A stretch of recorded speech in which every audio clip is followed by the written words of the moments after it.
and welcome to this week's episode of the Digital Pollution Podcast. You have myself and, of course, my co-host, Cub. Hey, use the correct title. Oh, fuck off. I'm not playing your Hey, silly little games. Dr. Frankencup. You can call would yourself say whatever English. the fuck you want. Hey, it's really funny because Franken, as I said, I explained it already. First off, Frankenstein means translated. It's built up from two words. It's built up from stone, Stein, Indeed. and Franken are the Franks.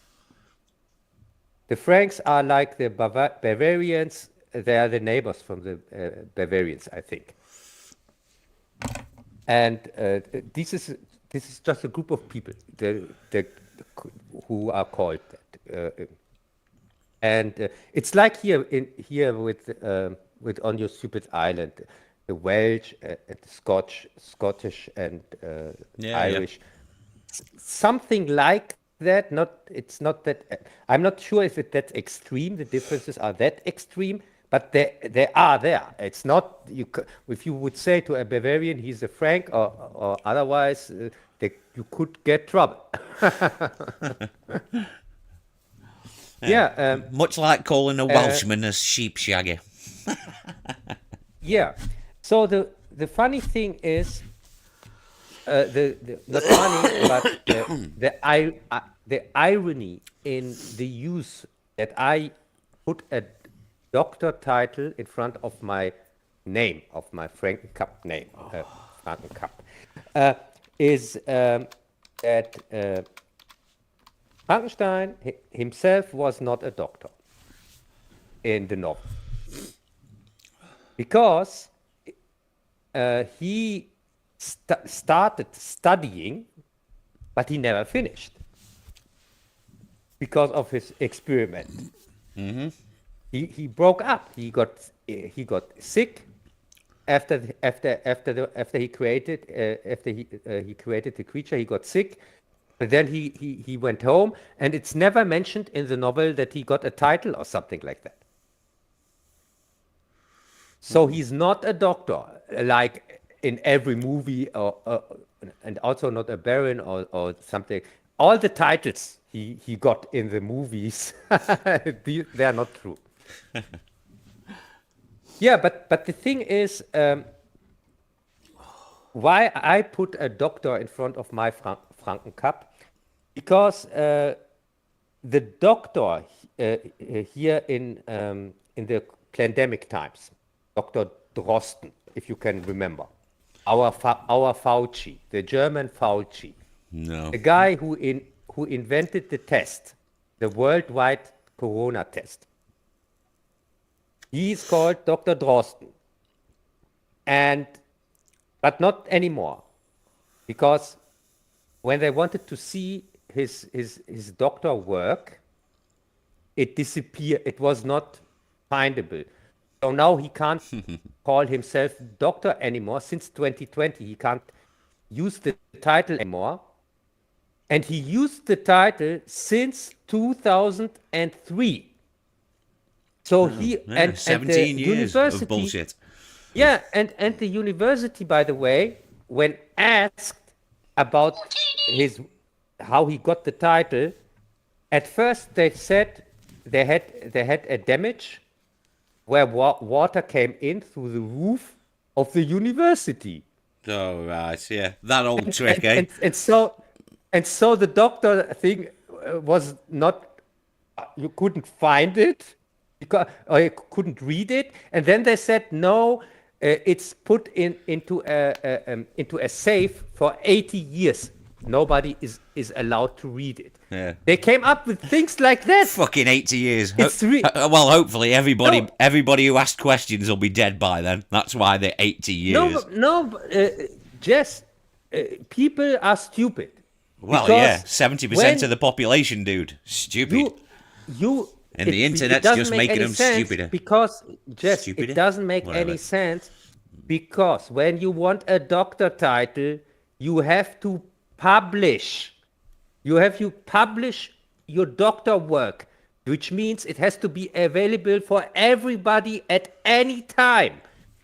And when it's a true doctor work, if you understand what I mean, then you get your title. It's not that you get just the title for nothing. You have openly published your work, and then you can. Before that, you can't get any titles or something like that. Mm-hmm. So, of course, when somebody want to see the work, of course, it has to be available. And then it was available, the work, in 2020. It appeared with the date of 2020. September 2020 or something like that. There we go, yeah. That sounds legit. Okay, no. But he had the title since 23. So this was obviously a fake title. And now, what has that anything to do with my Franken Cup? The university I'm talking about is called Frankfurter University, Frankfurt. Yeah, Frankfurt. Yeah, and that's the reason why I put the Franken in my here in my name, and the doctor before the Franken title, because seems like anybody can be a doctor if they feel like it. Yes, and I use this university constantly in my videos to point out that it's a fraud university, and if somebody needs a title, he can get it there for $50 probably or something like that. And normally, this university should close. And the guy who gave this fraud his doctor title should be prosecuted. Because why is it so important? He was also the guy responsible back then for the bird flu or swine flu crap, which back then in 2009, if you can remember. Was it? I thought it was further back than that. Huh? What? I thought it was further back than 2009. Seems a long while ago. 2008, 2009, that was the swine flu thing. And he was responsible for that. He was the guy who said you have to vaccinate against that. And people listened to him because of his stupid doctor title. So he is already responsible for many, many deaths. This fraud. Yeah, and now again, by the way, with the corona fake and the stupid test and so on. And so that's why this title matters. The stupid doctor title. If he wouldn't have that title, nobody would have listened to him. And that's why it's so important. But I just wanted to mention that. It's not, this is not just about that. It's just, thought it's a niche, neat, fun fact to mention or not. Yeah, I suppose. If you find it fascinating. Just say. Yeah. So by the way, how did you like my Frankenstein? The redone one. This is it's not redone. It is, isn't it? Because I swear we've talked about that movie. Yes, this is my 5th review on it. Not on that movie. This is my 5th Frankenstein review. Well, I don't know. Because there are so many Frankenstein. There are over 900 adaptations. I know, but I can sort of remember a while ago was talking about that movie. That's why I thought you'd already done it. We talked about that movie, and I said it's complete garbage. And I did this review, by the way, months ago, together with the other Frankenstein reviews. I did six videos, but I released only 4 of them. And now I'm releasing the last 3 because I'm going to do a 7th one on the new Frankenstein, which is, by the way, even worse adaptation than this one I've talked about today. So next week we see the TV adaptations, and after that we see the Guillermo del Toro review because it comes out on 7th November. Yeah, I know it's coming out soon. Yeah. Yeah, I have already seen it, but I want to use a good quality for my editing, for my review. I could finish it already if I wanted to, my review, but I'm waiting till I get the Netflix version, and that you can see good quality in the review. But I have already seen it, this new Frankenstein movie from Guillermo del Toro, which is overhyped and overpraised, and people are talking, oh yeah, it should get Oscar nominations, blah, blah, blah, and it is complete garbage. Well, I'm not going to take your word for it, because what the fuck would you know? Yeah, sure. You're not going to take my word for it just because I have read the book. And but this is because you don't understand. Film's a film and a book's a book. If you want it to be exactly the same as the book, just read the fucking book. You don't understand that it's a different medium completely. Yeah, okay. Then don't call it Frankenstein. Why call it Frankenstein? Because it's based upon the book. No, it's not. Of course it is. It's just... No! I've seen the stupid movie. It's not so much based on the book. It's more based on the last stupid Frankenstein adaptation, Victor Frankenstein, from 2015. Who was in that one? And it has even the same... Yeah, it has even the same... This one that's bombed so horribly with Harry Potter in it, which was told from the perspective of Igor. Fucking hell, it was. Interesting idea. Which set a World Guinness Book record in the lowest opening of a big production ever. It was such a huge bomb that it set a world record. It is the low. It has the lowest. It made the lowest money in its opening for a big release, which means over 2,500 cinemas. And it has the record till now, by the way. Yes. So, and this is the inspiration from Guillermo del Toro or his stupid movie. And he even used the same father actor for the father of his Victor, of his Frankenstein. He used again Charles Dance, who plays again a hard-hearted, mean father, contrary to the source material, exactly opposite to the source material. He plays the same role again in this stupid movie, and no other reviewer has pointed that out because they are all chills.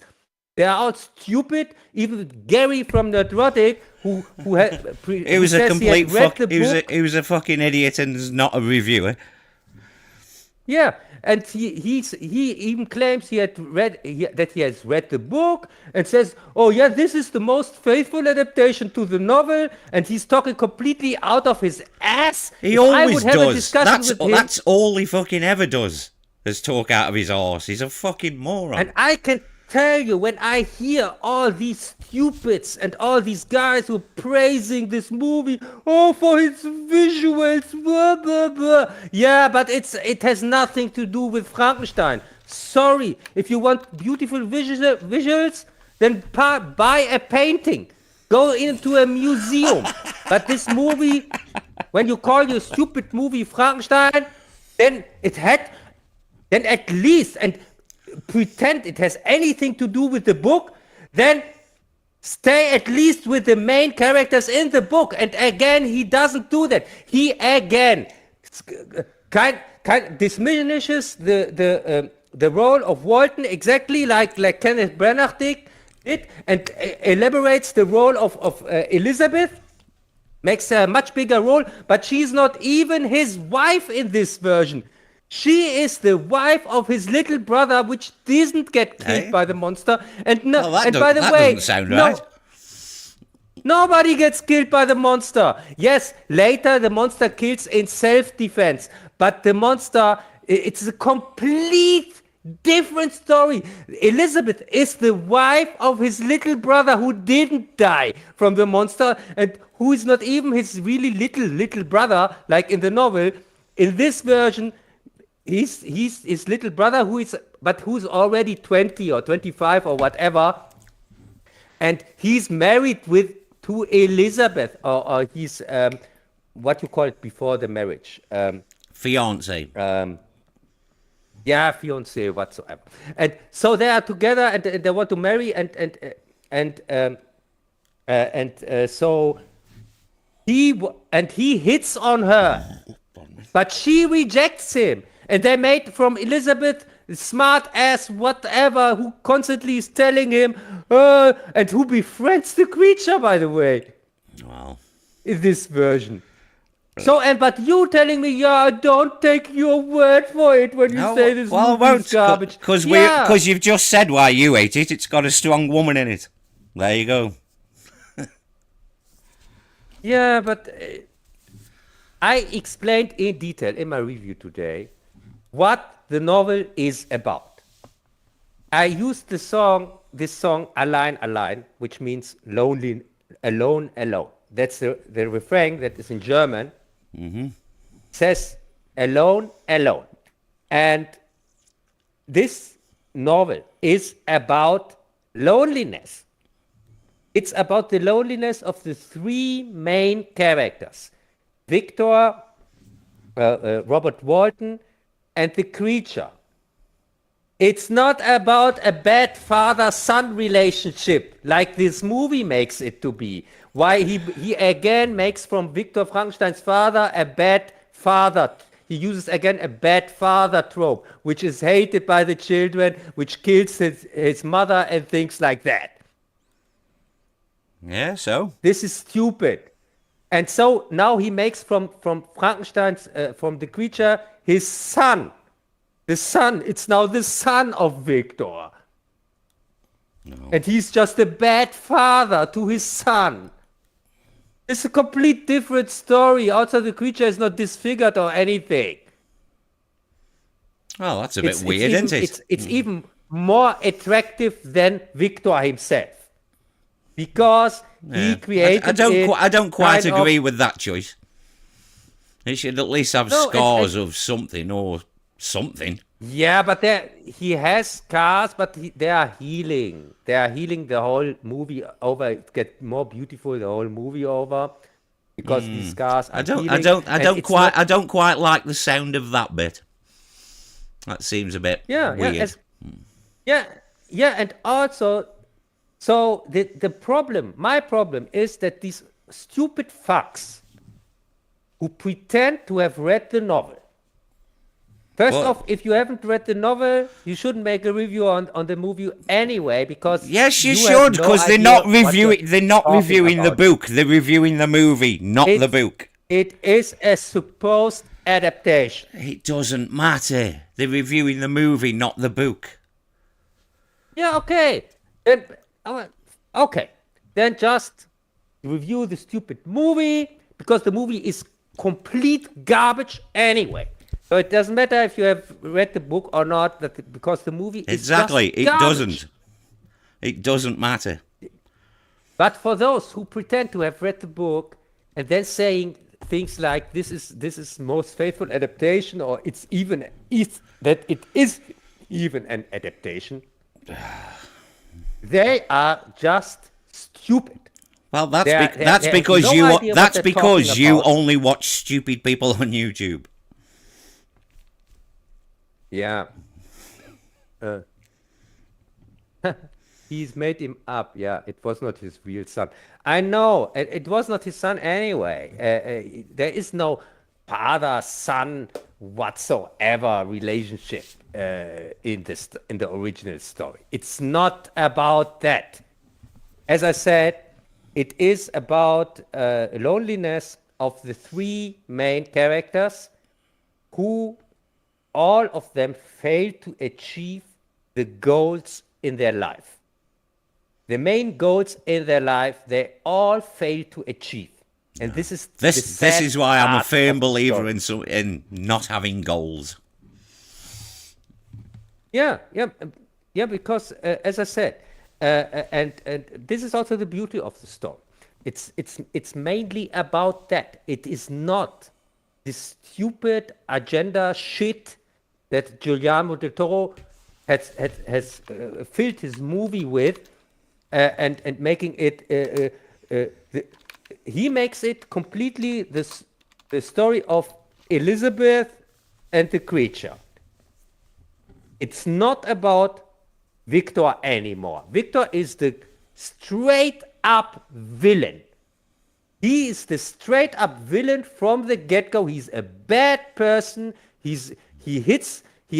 has no girlfriend or wife or whatever in this story, but he hits on the wife, on the fiancée of his little brother. Yeah. Well, we've all met a few people like that. Yeah, but the thing is, so these are all bad things, and also he treats the creature like crap. He puts it in chains and also hits it with a stick that it starts to speak or learn words and things like that, and then when he thinks that the creature has no intelligence, he just wants to burn it. And this is ripped off, and he burns his mansion, by the way, with the creature in it. And this is ripped off from the TV version. First off, the look of the creature is ripped off from the 2004 TV version. And the storyline with the creature, that it is not disfigured and things like that, it even gets kind of beautiful, and also that the strange choice that is. That is a very strange choice. The creator wants to burn it, and burns his mansion, is ripped off from the 1973 version. Yeah, from the TV version. The true story of Frankenstein, it's called in English. And so this vision of Guillermo del Toro, this super fan of the novel who had this vision in his mind and wanted to always tell this story. Yeah, sure. He wanted to always rip off these three movies, and also a little bit from Bride of Frankenstein. He also ripped off, and I don't believe that for a second. He's such a fan of the story, like Peter Jackson was a fan of the original King Kong. Can you remember? He was such a huge super fan of the original 30s King Kong that he made a remake of this 1976 one. Yeah. So, yeah, no, sorry. For me, Del Toro is a hack. And yes, the movie is beautifully shot and has beautiful images, but I don't care for them. When the story, I know, because you don't like film. You just watch movies. Yeah, sure.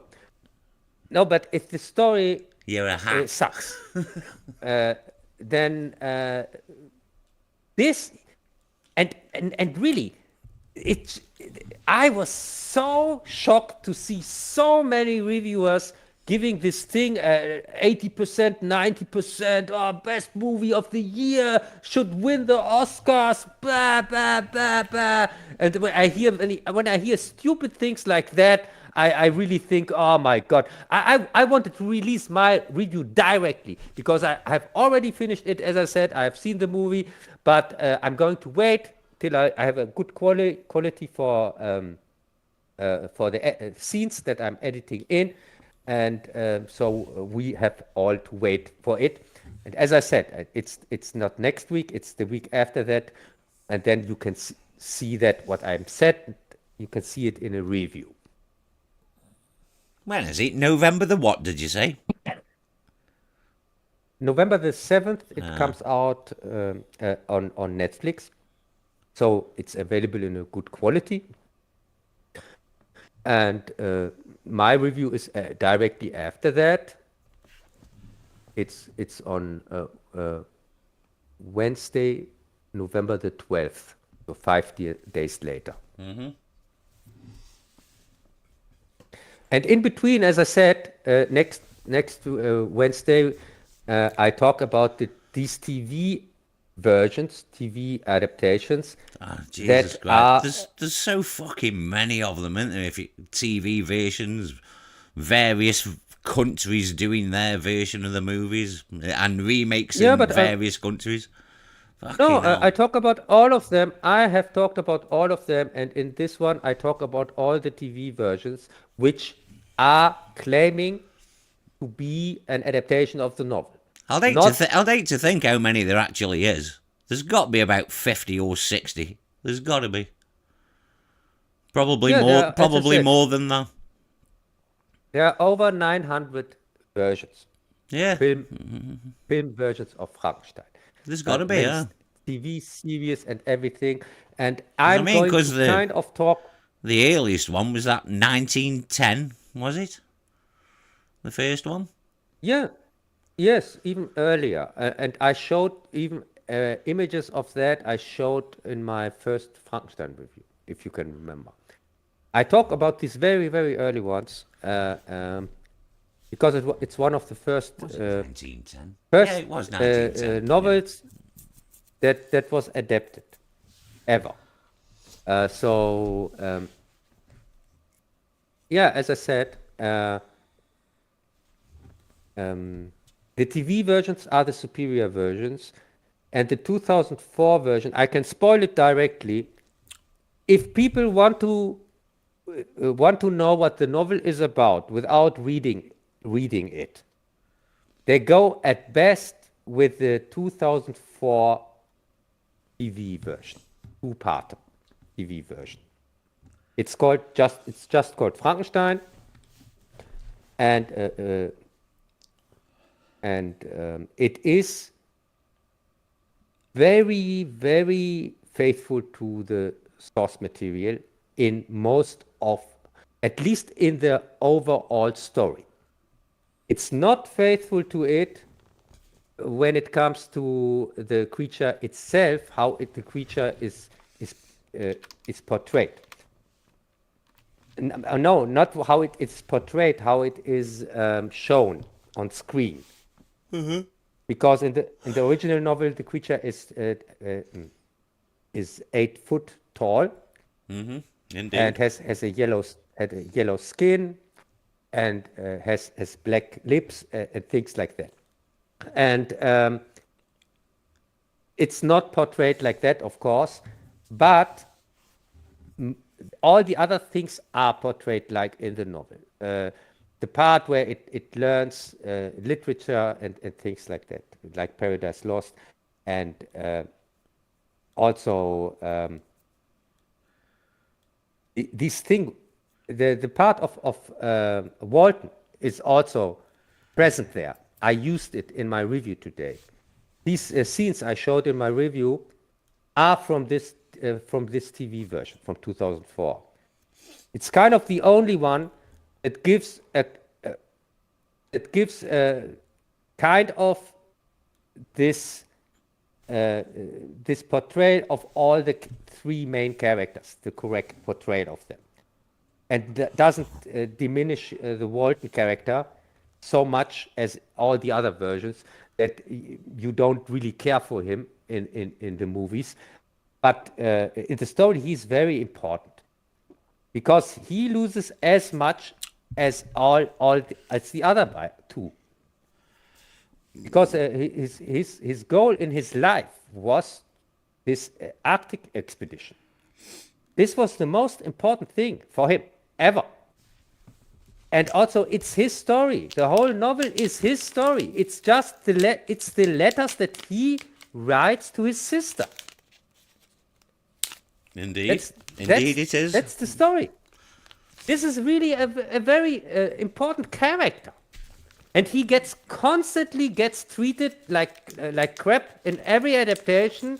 and completely diminished, so that most of the time he has to make way for things like that Elizabeth becomes the third main character, or that a new character is introduced and things like that. And I hate that. I hate that because it's not that they don't have time or whatever to tell for the story. They have it.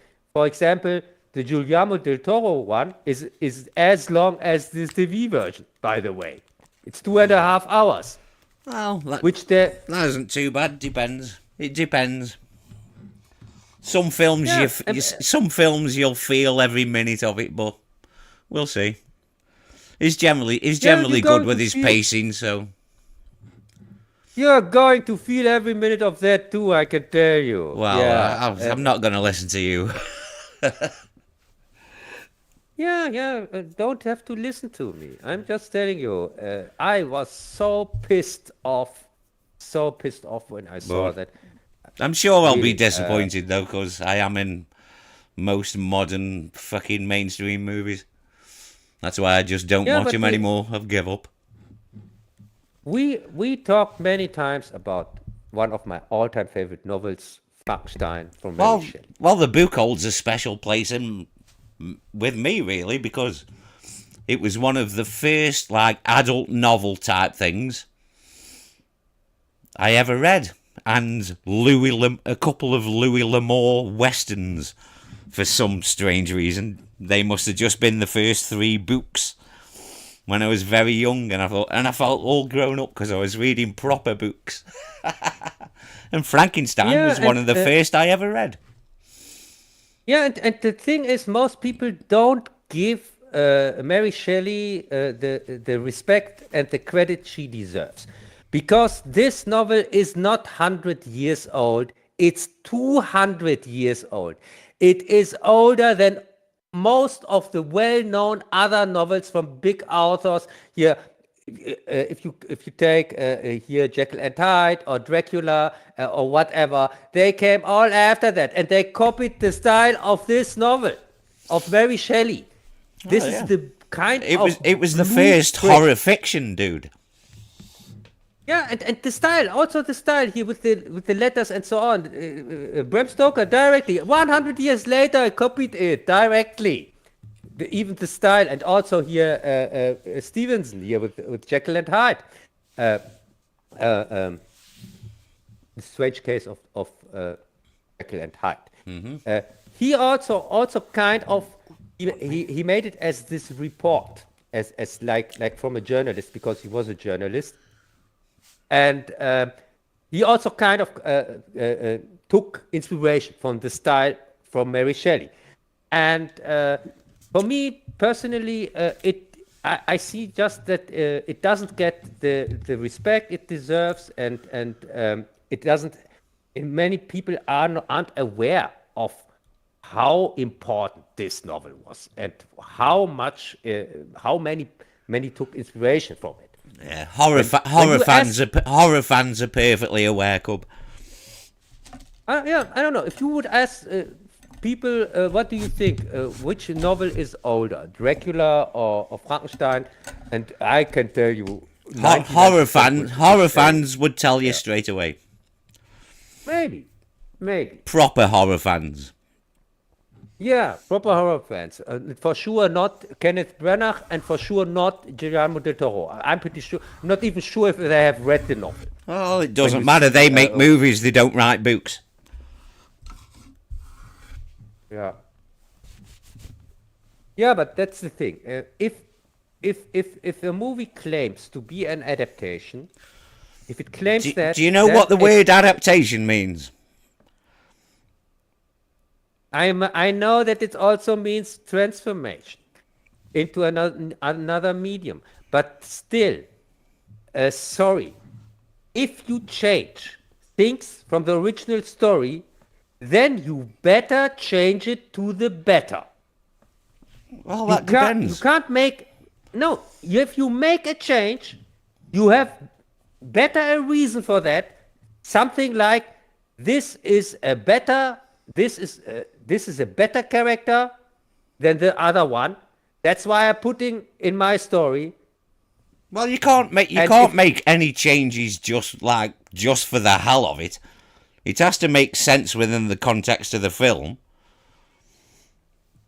You can't just change characters and just go, well, that's that now, with no fucking real explanation. Yeah, but making out of the creature a 100% good guy. Wow. And by the way, in Guillermo del Toro's version, Frankenstein himself, he kills Elizabeth, not the creature. Yeah, well, that doesn't really matter. It's a film. Yeah, but when he goes after the creature. Yeah, but without knowing the character's motivations within the context of the film, I have no idea. He wants to shoot the creature, but Elizabeth gets in the way because they are best friends. Why does he want to shoot the creature? He wants to. It's on the wedding day of Elizabeth with his little brother, and the creature turns up because it wants a bride for himself. But he doesn't. The creature doesn't turn up to take Elizabeth, for example, or something like that, because they are friends. Elizabeth is one of the two only friends from the creature. So, so the creature's motivation in itself doesn't make any sense in this story, because in the original story, the creature gets rejected from everybody. The only guy who doesn't reject him is the blind man, but everybody else does reject him. Everybody. But in this version, Elizabeth doesn't reject him. It's exactly the opposite. She befriends him early on in the story. Also, the creature is not built in secret or whatever in this version. The creature is built openly for everybody to see. And also... yet another strange choice, but yeah, whatever. Okay, and now another strange choice. Can you remember Victor Frankenstein from 2015? No. Never saw it. Have you seen it? No, I don't think I have. Okay. In this stupid movie, which is told from the perspective of Igor.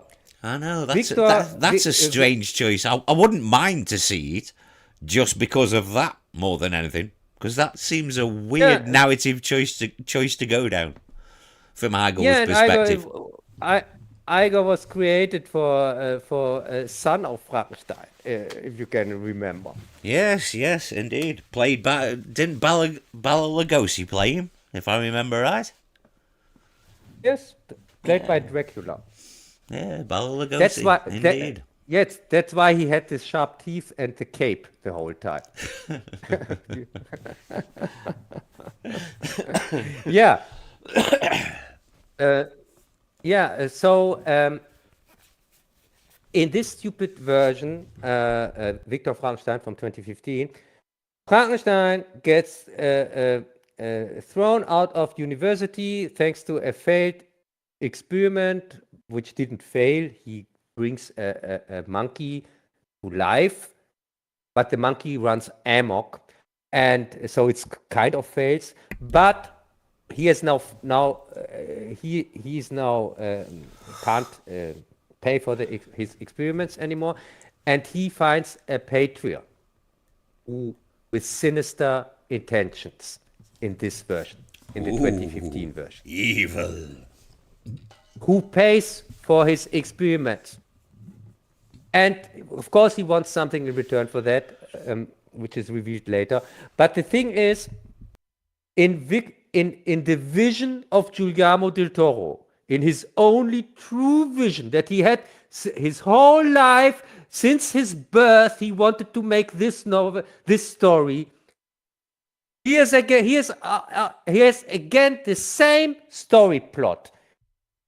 Victor revives some creature to life on the university, which is rejected by the university, and so a patron comes in and pays for his experiments, and is again an important part of the story, completely made up, pulled out of the ass. Has nothing to do with the.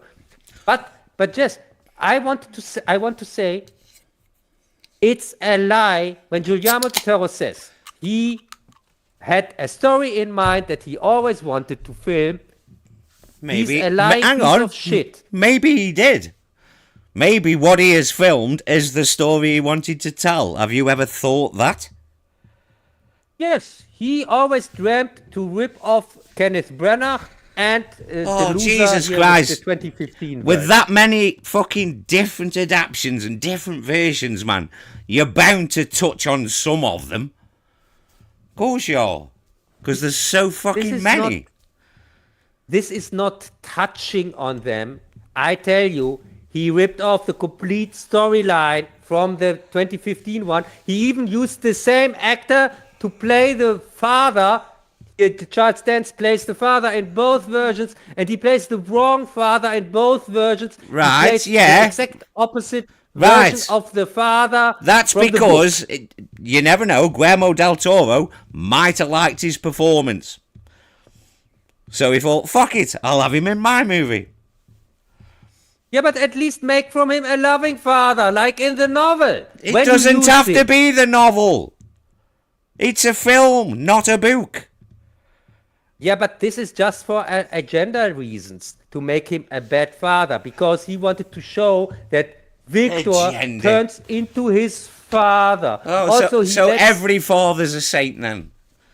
Fuck me, not everything's Yes. got an agenda, you crazy fucking idiot. No, but in this movie, every father is a piece of shit. It is a trope of the movie. And the women are the victims the whole time. And even the monster is only just a victim, here the creature.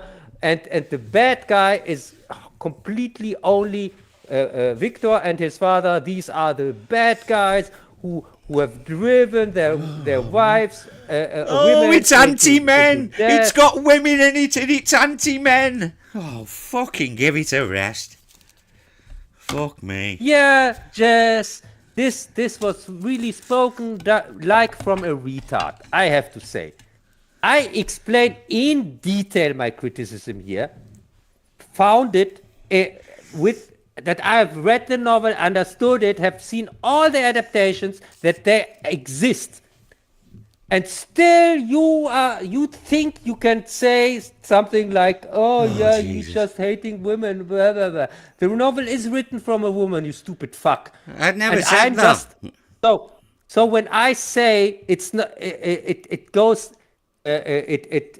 portrays the women wrongly, then it means it portrays it even Mary Shelley herself didn't portray the women like they are portrayed in these stupid versions. That's because it's not like the book. It's a movie. But it has to play in the time it plays. And portray the people like they would act back then. And you can't portray the people this wrong, this completely out of character when you make a period piece like that. I'm sure there's some versions which aren't even period pieces. There must be. Yeah, of course, but this is supposed to play in 1820 when the time of the novel, when the novel came out. And the novel itself plays in this time, by the way. So, yes, as I said, I'm highly disappointed. I think... Well, let's face it, he hasn't made a good movie for a long time, has he? Yeah, I mean, yeah. fucking all the hype about the fucking... Fuck me. The Fishman one. Pacific Rim. No, fuck me. No, that was a flop. Yes, and That was just know, bad. I know The this. fish one. It was an Yeah, okay and movie, but it didn't deserve all that fucking hype. It was okay, but that, you know what I yeah, mean? It didn't deserve all the fucking the hype. creature, I don't the understand why creature everybody from was the black, praising that the, fucking movie. the creature from the Lagoon remake, kind Yeah, of. that one. Yeah, that's the one. Yeah, whatever it was called, I can't even fucking remember. Shades of Water or something like that. The Shape of Shape? Water. That's it. That's the one. Yeah. It was an okay Yeah. movie, but it wasn't the greatest thing ever. Fucking get a grip, people. Fuck me. Yeah, yeah, it was a success. I haven't seen it because I don't care for a love story between a fishman and a woman. Why should I watch crap like that? I don't care for that. I think it's not a believable story, and when I don't buy into it, no, sorry. Uh, and also, I I doubt know, I'll probably see it anyway. I know with Guillermo del Toro, he made in the beginning he made some really good movies like Pan's Labyrinth and things like that. And Yeah, that was a first good movie. Hellboy, yeah, and Hellboy also. Hellboy was good. Pacific Rim, I couldn't stand. I thought it was complete crap. Pacific Rim had some good ideas, but terrible execution. Yeah, terrible execution. And and for me, Guillermo del Toro with his storytelling, it's really I don't get why people can't see that he's not a storyteller. He went lucky with Pan's Labyrinth, but that's it. And I'm not sure if he had written the script for that because this is at least a good story. But with all his other movies, I don't know. His stories, I don't buy into them. His characters are partially they're terrible. The dialogue is terrible in some of his movies. I don't And think this is I no don't think I've exception. seen anything after the Fish movie. I'm pretty sure I haven't. I think that's when I sort of checked out of his films. I think maybe. Yeah, I'm pretty I sure mean, I've the seen film's most of his okay. It movies. wasn't that film that did it. I don't know. I just sort of lost interest. Yeah, and didn't he make this interesting Pinocchio version a few years ago, where Uh, Pinocchio plays in World War One I or, believe or so. something I like that? believe so. He did do one. Yeah. I think that was from Del Toro. Yeah, Yeah, he uh, definitely did one. yeah, and I haven't read the Because book from. didn't I think if I remember right, weren't like two released at the same time? I don't know who did the other one. Wait a second, I have read the book from Pinocchio. I know the story, and this wasn't. Yeah, and he went very far away from the original story in that Oh too. well, fuck it, man. If you stick him in a fucking jet plane or whatever, who cares? It doesn't matter. It's only a movie. Yeah, the movie itself was okay. Here, the Pinocchio one, but I I really, can't even I, remember if I I, saw it. I don't think I did. I, I just don't like it when you get away from the original story so much. Especially when you have a very good story in the first place, in the beginning, and and when you put then the war into that and make it about World War whatsoever instead of sticking to the I original don't know. story, I don't know. That sort of sounds appealing. That does. I may watch it on the strength of that. No, it's not a But bad movie at let's all. face it. I probably won't. And it's much better when you don't know the original novel. When you haven't read Pinocchio, then Which I haven't. this Pinocchio movie, yeah, then this Pinocchio movie from Del Toro is okay. Then you can watch it. Because, but if you know the original novel, then I don't know. Then you are constantly comparing it to it, and it has all the elements. I don't care. I can love a book and love the most wild adaptation ever as well, long as it makes sense. I haven't really I haven't really come across that hypothetical scenario yet, but you know, maybe it exists. Maybe I just haven't seen that movie yet. Whatever it may be. Yeah. Yeah, as I said, in 2 weeks we can talk again about Frankenstein, about the Del Toro version, and till then you have seen it, and then you know what I'm talking about. Go on, I might actually fucking do something then. I might actually watch it. Yeah, it comes out on At least Netflix, do a little bit of research before the show. and for me,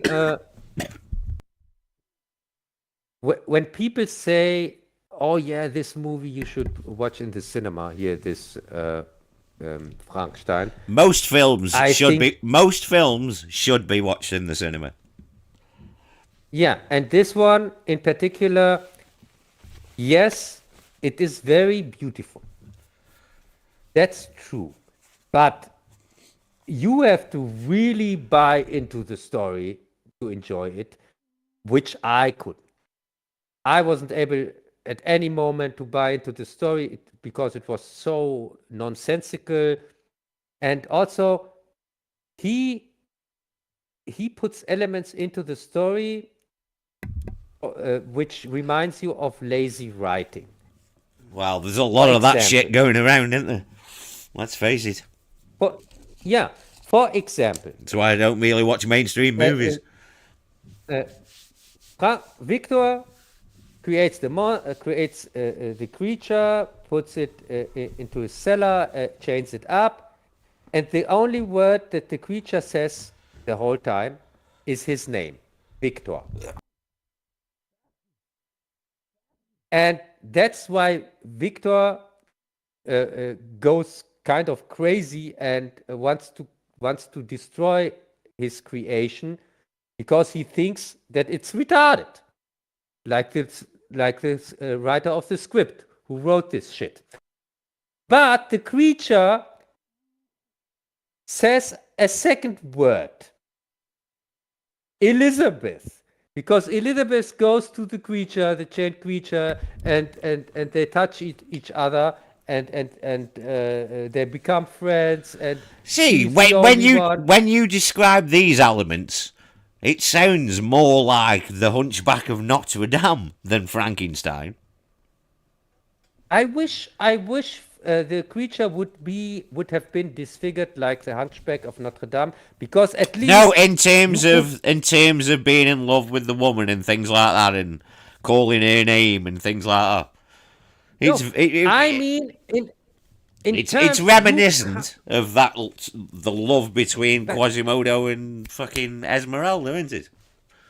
Yeah, but reminiscent. I mean, I don't mean straight copy. Yeah, but the thing is, it is hard for me personally as audience. If you want to tell me that this creature has a problem, then you have to make it kind of ugly and kind of that normal humans wouldn't want to be with it. Yeah, but that's the familiar trope, isn't it? And I sort of agree. He should be. See, making it. I don't understand that making him beautiful thing. It seems a strange choice. I don't get that. Not just beautiful. He creates it after Adonis, after the statue. Fucking hell. So he's not just beautiful. He has a scene like here Ben so here Darth Here Adam from Driver. from Adam Driver here, Darth Helmet. Darth Helmet. Yeah. Yeah, here's a shirtless scene like that. So yes, and then Elizabeth sees him also like that. And so I think, yeah, sure, this And a poor million creature. fan fictions were born that day on DeviantArt. Yes, but when you show him like that, then I don't think this poor creature. I get jealous of him when I see that, and I start to hate him. Well, And not don't you feel that way about all humans? Yes, I feel that way about all humans anyway. But that is that. But with him even more. But what I want to say is, what kind of story do you want to tell? I don't know. Because for sure it's not the Frankenstein story. Well, that doesn't matter. It's a fucking movie, but do you know what I mean? What they're going for? Hoping teenage girls find the monster hot. What the fuck? Yeah, which they do, and as I said, the monster doesn't do any shit. Doesn't do shit. It's not a monster. It's the only guy who kills people and things like that is just Victor. Right, I'm hoping then whoever the fucking guy playing the monster is, he better be a damn well actor to pull this shit off. Because it sounds like he's got fucking a lot of work with here. No, he has nothing to pull off because he's the good guy the whole time. He's the whole time. He's the nice guy, the good guy. Yeah, but that's going to be more convincing to try pull that off. And if he fails, the character fails. Yeah, but so it at the end, Victor wants to shoot the creature, but Elizabeth gets in the way, and he shoots her by accident, and then for reasons and the creature kills William but also by self-defense. Not he doesn't kill William because he wanted to. He gets attacked because William thinks that he has killed Elizabeth, that the creature has killed Elizabeth, and with other people he attacks the creature, and the creature just throws him away, and accidentally he gets his head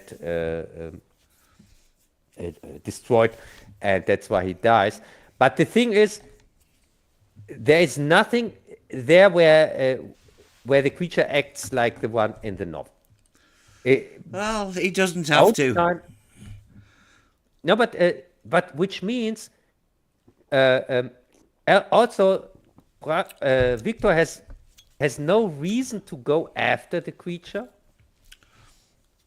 because, as I said, Elizabeth is not his wife, and all the deaths are dude, on him. if his motivation is just jealousy, that is pretty weak.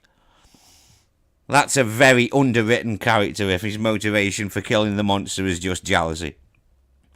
Jealousy over the woman who he can't be with or whatever the fuck. Either way, jealousy is just a terrible idea. I have no idea what his motivation is. I have no Well, if it's just that is a very underwritten character. As I said, I have no idea what his motivation is because nothing makes sense. His actions because you have scenes there from the original, from the novel. They act sometimes like in the original story, but since they have changed the original story, their actions don't make any sense. Now they don't make any sense anymore. The creature never comes really to the point where it's at the end it pretends to be a bad guy, but it even says before that, it says You want me to be the bad guy? Now I am the bad guy and I'm making your life hell whatsoever. But this is not how it's why should I care for that? I don't know. I'll have to see it, dude. But me and modern movies, oh dear. And how the movie ends is the worst. It's the worst of all the things. Well, The ending, is it sequel bait? yes. Yeah, well, of course it is. Of course it is, because everything's got to be a franchise. No, because the creature becomes some superpowers, Oh, fuck me. which are not in the novel. Well, clearly. Like Wolverine, it can heal itself. Oh, for fuck's sake. Mind you, though, Yeah, in a comic booky type movie, fair enough, but not in something which is supposed to have a more serious tone. Fucking hell. Yes. That's And ridiculous, and that is. That is fucking Yeah. ridiculous. And that's the reason, and I can tell you, Guillermo del Toro, he's a hack. Why? He's also the guy behind Hellboy, if you can remember. And so he Yeah, knows the exactly. first one was okay, what I can remember of it. Yeah. And yeah, but what I want to say is he knows what a franchise character can bring in with money. Yeah, but the So thing what is, did though, he do? yeah, but And no, dude, let me speak. Del Taro's been struggling for cash though for finance movies for a long time now, though, hasn't Yeah. But look what he has done. So he gave Frankenstein here the creature. He gave the creature superpowers because I think he is hoping for kind of. Can you remember when they franchise. tried this monster universe? he? Yeah, he's hoping for a franchise, dude, because everything has to be one nowadays. Yeah, and his creature is now immortal because you can't kill it and There you you can't. go. It heals itself out of nowhere, and also it becomes a superhero in the last scene of the movie. In the last scenes of the movie, it becomes a superhero, and Well, if he does make a yeah, fucking sequel, it should be on the nose and proper fucking parody of the whole shit. He should get together with a fucking werewolf on a fucking tricycle or something. hey, Hang on, no, I'm just it thinking. is, I'm just thinking of the Groovy Ghoulies now. Oh fuck. no, Oh great, now his I've got the Frankenstein. Groovy Ghoulies fucking theme tune in my head. No, for me personally, his Frankenstein version is already a parody. Oh fucking hell. His Frankenstein is Time for already the a parody for Ghoulies me. get together. Yeah, you can't go man. more satire and parody like his stupid Frankenstein. So yeah, Fuck that then. His sequel should be the Groovy Ghoulies movie. That's what it fucking should be. yeah, Take my money. yeah, whatever, whatever.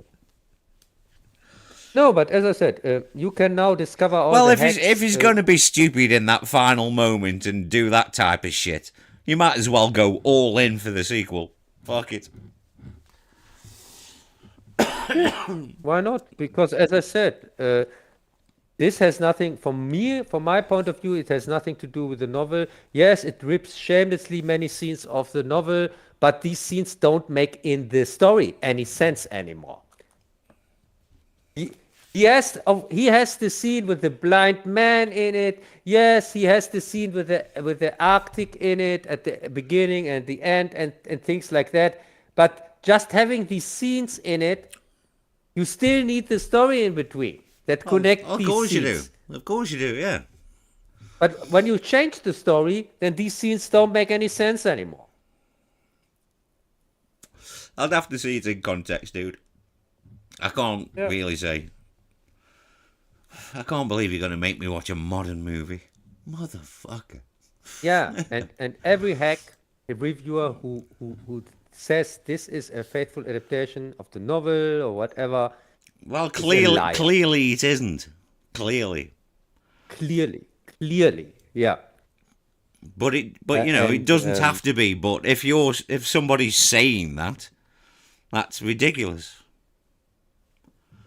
so that just shows this guy has no clue what he's talking about. He has not read the novel, or he has not understand the novel, or just has no idea what he's talking about. Well, these Because people who are saying it's like the novel clearly haven't read the novel, have they? yeah, clearly they don't, or they haven't read it 100 years ago. If they're saying Like it's a faithful adaptation, judging by what Yeah, you're telling me, it clearly isn't. yeah, and also Which I don't mind. these jokers most of the time say it's a 100-year-old novel. They're clearly confusing it with Dracula. Oh. They probably just looked it up on Wiki, and that was, Yeah, but when you look it up on Wiki, even there you can read 1820, not 1920. It's 200 years. This No. is a difference. And, Well, and Dracula is the 100-year they're not one. even horror fans of any sort, though, are they? Because every true horror fan, even somebody not slightly, but really into horror, knows that was started it all 200 fucking years ago. Everybody knows that. Well, the horror community knows that. Yeah, I guess. I hope so. Oh, they do, Because mate. Because it's just one of those known facts.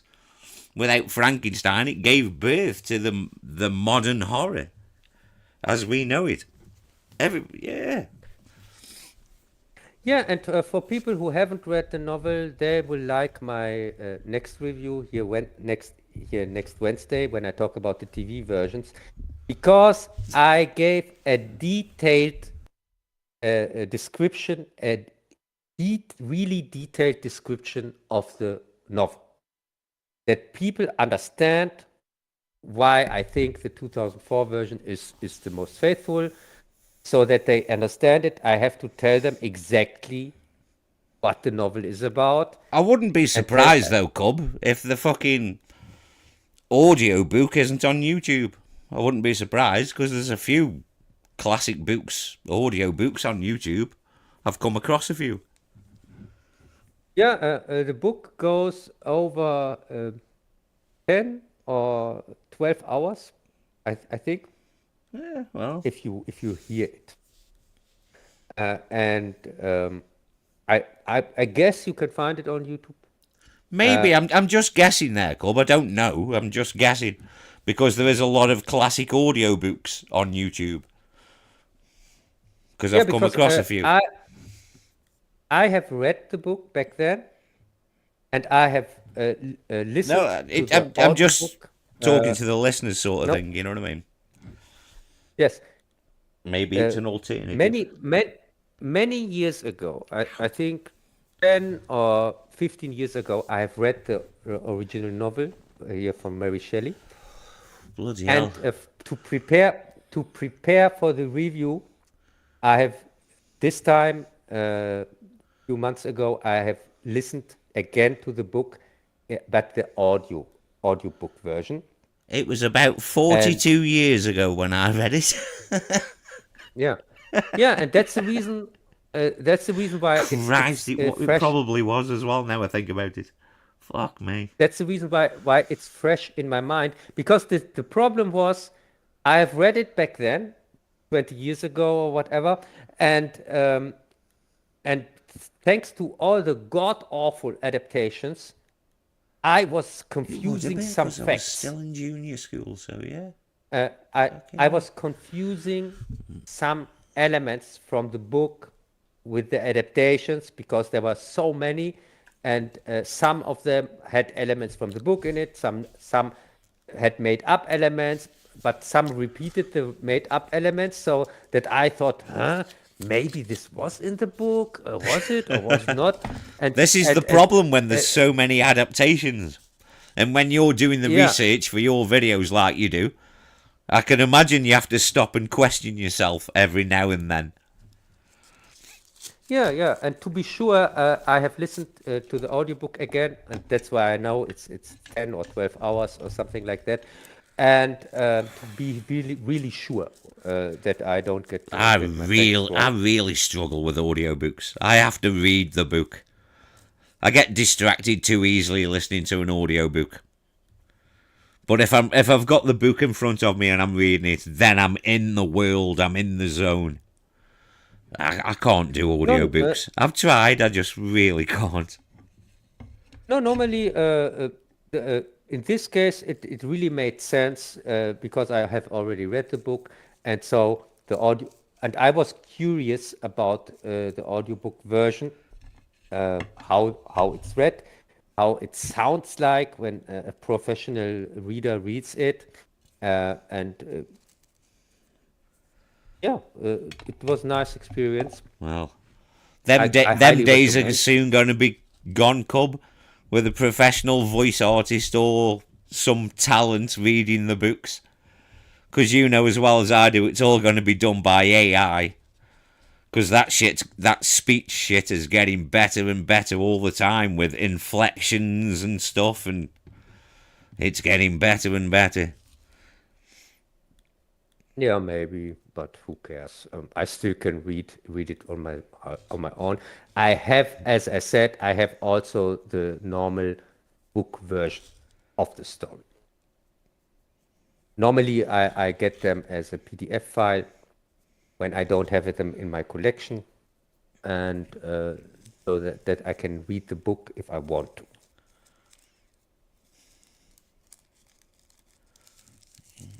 Bloody hell. So I was just thinking about the copy I had when I was about 10 years old.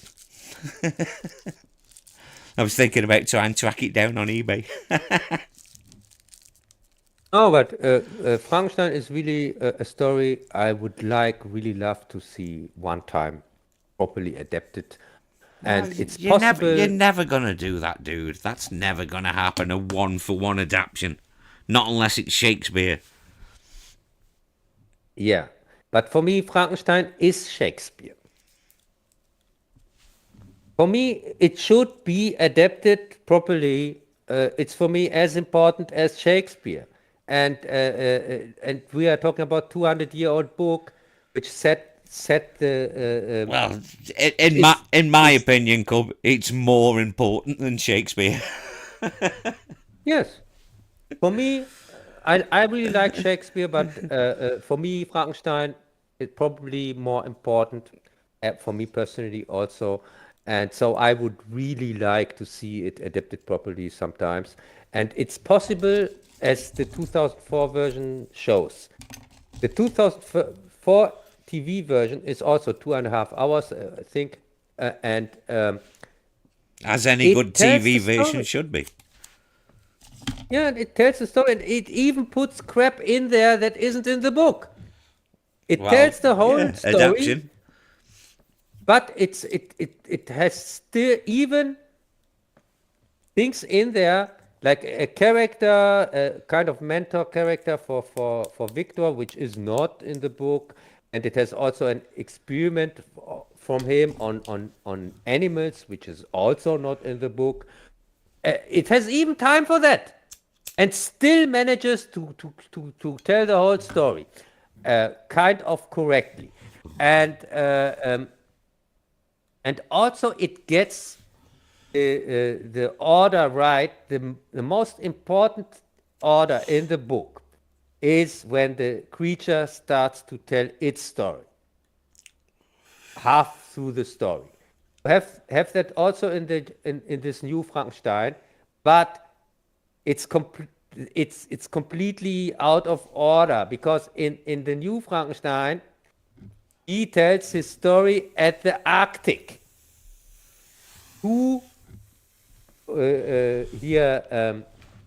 Yeah, the expedition thing and whatnot. Yeah, to the expedition ship. There, the monster, the creature tells the story, but in the book, the monster doesn't show up when Victor is still alive. The monster shows up after his death. And then when the monster shows up, that's where the expedition believes the story. Before that, it's just a story. And then the showing up of the monster is the proof. And there is not a fight or people get killed or things like that. The creature just shows up and collects the dead body of Victor. That's it. And then it goes into the Arctic further to die with him. To also die, not because Victor is already dead. Indeed. And that's the moment where Walton here, Robert Walton here, the captain of the expedition. That's the moment where he decides to give up his dream, because he has lost somebody that maybe is the only person that would have understood him, Victor, and also he has seen now. I wonder how Cub would respond to children's version. Yeah, sure. Yeah. Yeah, He's clearly never seen the Groovy Ghoulies. Yeah, whatever. I want to see that movie. Oh, so bad I want to see the Groovy Ghoulies movie. Somebody fucking make that film. Yeah. Yeah, but as I said, oh, could you catch up with anything? Any from these new movies? No, dude. Not at all. What little time I have had recently, I've just been playing Silent Hill F. And that game's not as bad as people try and make it out. And but I am fucking terrible at it. You have to have quick timing for these perfect dodges and counter strikes, and I'm just way too old for that perfect timing shit. Hey, I'm working at this moment on a Silent Hill review, by the way. Oh, covering the 2 terrible movies. The 3 terrible movies. In January, we get the 3rd one. Oh, fuck me. Did that actually get made? Fucking hell, it Yeah, did. it is already finished. It is partially made here in Germany with 1 million German funding. I told you about the scam here in Germany with the movies, where you can. It's the same scam here that Uwe Boll used for his movies, and yeah, this scam still goes on, and so Silent Hill got here also 1 million from German taxpayers. Well, look, movie producers have always exploited other countries, dude. That's movie. That's movie magic for you. That is. Why do you think? Why do you think half of the great fucking movies made in the 70s and 80s were filmed over here? Because it was cheap as chips for the Americans. Yeah, and why do you think so many shows and what have you are filmed in fucking Vancouver and various other Canadian destinations made up to look American? Because they all get tax breaks, and it's all, it's all under the fucking rug bullshit, isn't it? Yeah, so it's the thing business. sat on the shelf for a few time, and now they found stupid to release it or whatever, and they dump it in January. Well, yeah, and that's where I can make my. I heard they were making one, but I'd forgotten all about it. It seems a long time ago when I heard about the new Silent Hill movie. I was like, yeah, oh cool, whatever. Let's hope it's better than the other 2. Yeah. I don't know. Some elements of the first one I quite liked. I'm going to replay that fucking game. Apart from the new one, Silent Hill F, The only other one I have ever played is the first one on the PlayStation back in the day. I've never played, Yeah, but which apparently is the great masterpiece of the series, Silent Hill 2. Apparently it's the best one. I've heard that for years yeah, and but years and years. Who knows? Maybe I should isn't fucking fire it up one day and have a go. I've doesn't got a Silent Hill PS2 F emulator. doesn't Silent Hill F play out in Japan? It does in the 60s, yeah. And And it's it not in has Silent Hill. it's not in Silent Hill. Yeah. So what I can remember, Silent Hill is not in Japan. Yeah, So it's kind it's a of pretty good. It's a pretty cool story. I'm terrible at the fucking game, but yeah. isn't it a story about a girl that doesn't want to get married? Well, sort of. That's an element to it, I guess. Yeah, that's a little bit of it, yeah. A little bit of it? Yeah, that's only Is a that tiny little bit of it. Oh, okay. So it's not about a girl that doesn't want to get married. So what it is about then? Then Oh, when it's not about that.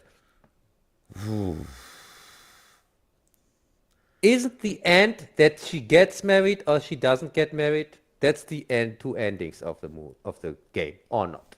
that's one of the endings where she gets married to the fucking fox guy, yeah. Yeah, and the other ending is she doesn't get married.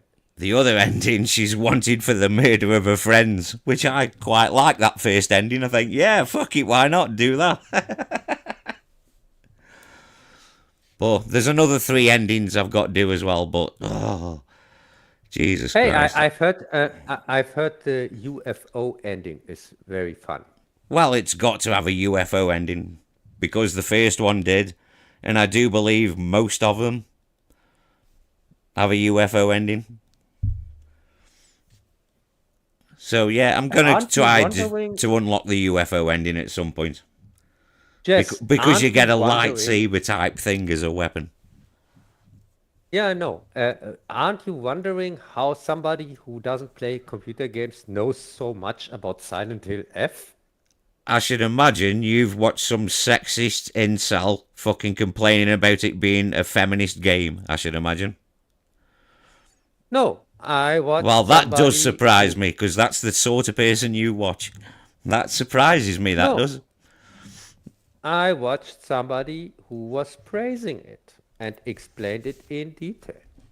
Bloody hell. You've actually listened to 2 sides of a coin. I might have a heart attack. Hang on. Oh shit, I think I'm having one. No, the thing is, that's the reason why I know so much about Silent Hill F, because I watched a review on it, and in this review, I could see a whole playthrough and also all the endings. And also, I know how you get to every ending. Well, to be honest with you, I think I'm going to look at some guides. I'm going to cheat there. I've done the game blind, and because I suck at it as well. I may even stream a bit of gameplay one day, just to show the world how bad I am at Silent Hill F. Yes, Yeah. yes. Watch the review from Phaelus. Hang on, you've Proteus. gone a little bit quiet there, Cub. Has somebody Phaelus. abducted you? Are you in the back of a van? No, yes. Watch the review of Phaelus. This is the channel name. He made a There review we on go. it. It wasn't you, it was me headphones. Go on. It's just 40 minutes or 45 minutes, and you get all the informations. You get to know everything you have to. If you want to go to any ending, it exactly tells you Yeah. Well, which weapon you need or which thing you have well, to I'm grab. sure if I And look for it, I'll probably come across his video. Because I'm definitely going to cheat. yeah, Just for the yeah, other endings I am, you know what I mean? and as Phaelus, he's very entertaining, and as I said, it was really like I would play the game, and I don't play games. I don't like Hang games in on. general. Has he got a little cartoon guy as an avatar? Yes, I think. I think I might know who you're on about. I think I might have come across a couple of his gaming videos, maybe. The name rings a bell. Yeah, yeah, Felis. His channel is called Felis, and I think they renamed the channel now with Felis and Lupa, because that's his girlfriend or wife. Yeah, the name does ring a bell. I think I've come across, maybe watched a couple of his video game reviews in the past, maybe. Yeah, he's really in his heart he's a gamer. I think he's a hardcore Mortal Kombat fan Jesus, because he I even just made get me ass kicked on them fucking things. I just don't stand a chance. I can't do because he I made can't do all them wild combos with the buttons and the joystick, and it was just like fuck me, no. I just get because slaughtered. in his past, before his review time, before he became a reviewer, he, like me, made videos, uh, um, like tape. But he made videos about, because my tape movies are a Terminator parody of satire or whatever. This is the main Yeah, theme. I could sort of see that. Yeah, having watched tape and Yeah, having yeah, and the British public and the English speaking language are crying out for a re-release with English subtitles. Cub, yeah, give us the Cub cut. Give us the Cub and cut. his You twat. and his tapes or tape movies, they were they were called something with Mortal Kombat. Um, it was a play on the name Mortal Kombat. Well, yeah, obviously for trademark reasons.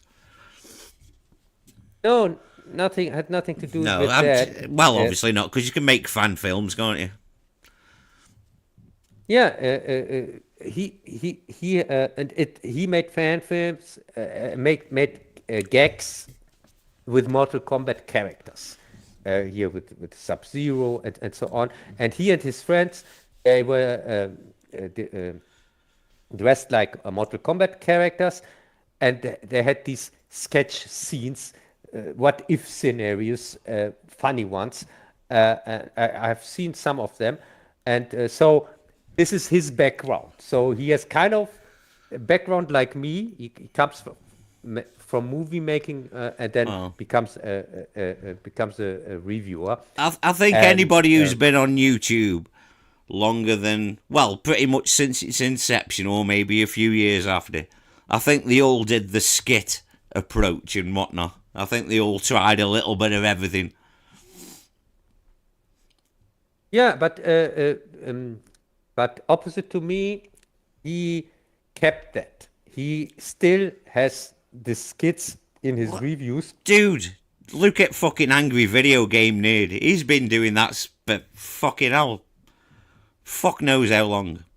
And he's still trying to pull that shit off, you know what I mean? He's still, but you know what I mean? It is what it is. When you Yeah, find your audience, why not? yeah, and he's good. His Dracula retrospective, probably the best on YouTube, I would say. I don't know. I wouldn't like be fucking have something ridiculous like 1 million subscribers. That'll be because it's a fucking job. Even if you get fucking, I don't know, it's bullshit. It becomes a job, and fuck that. All work is slavery, folks.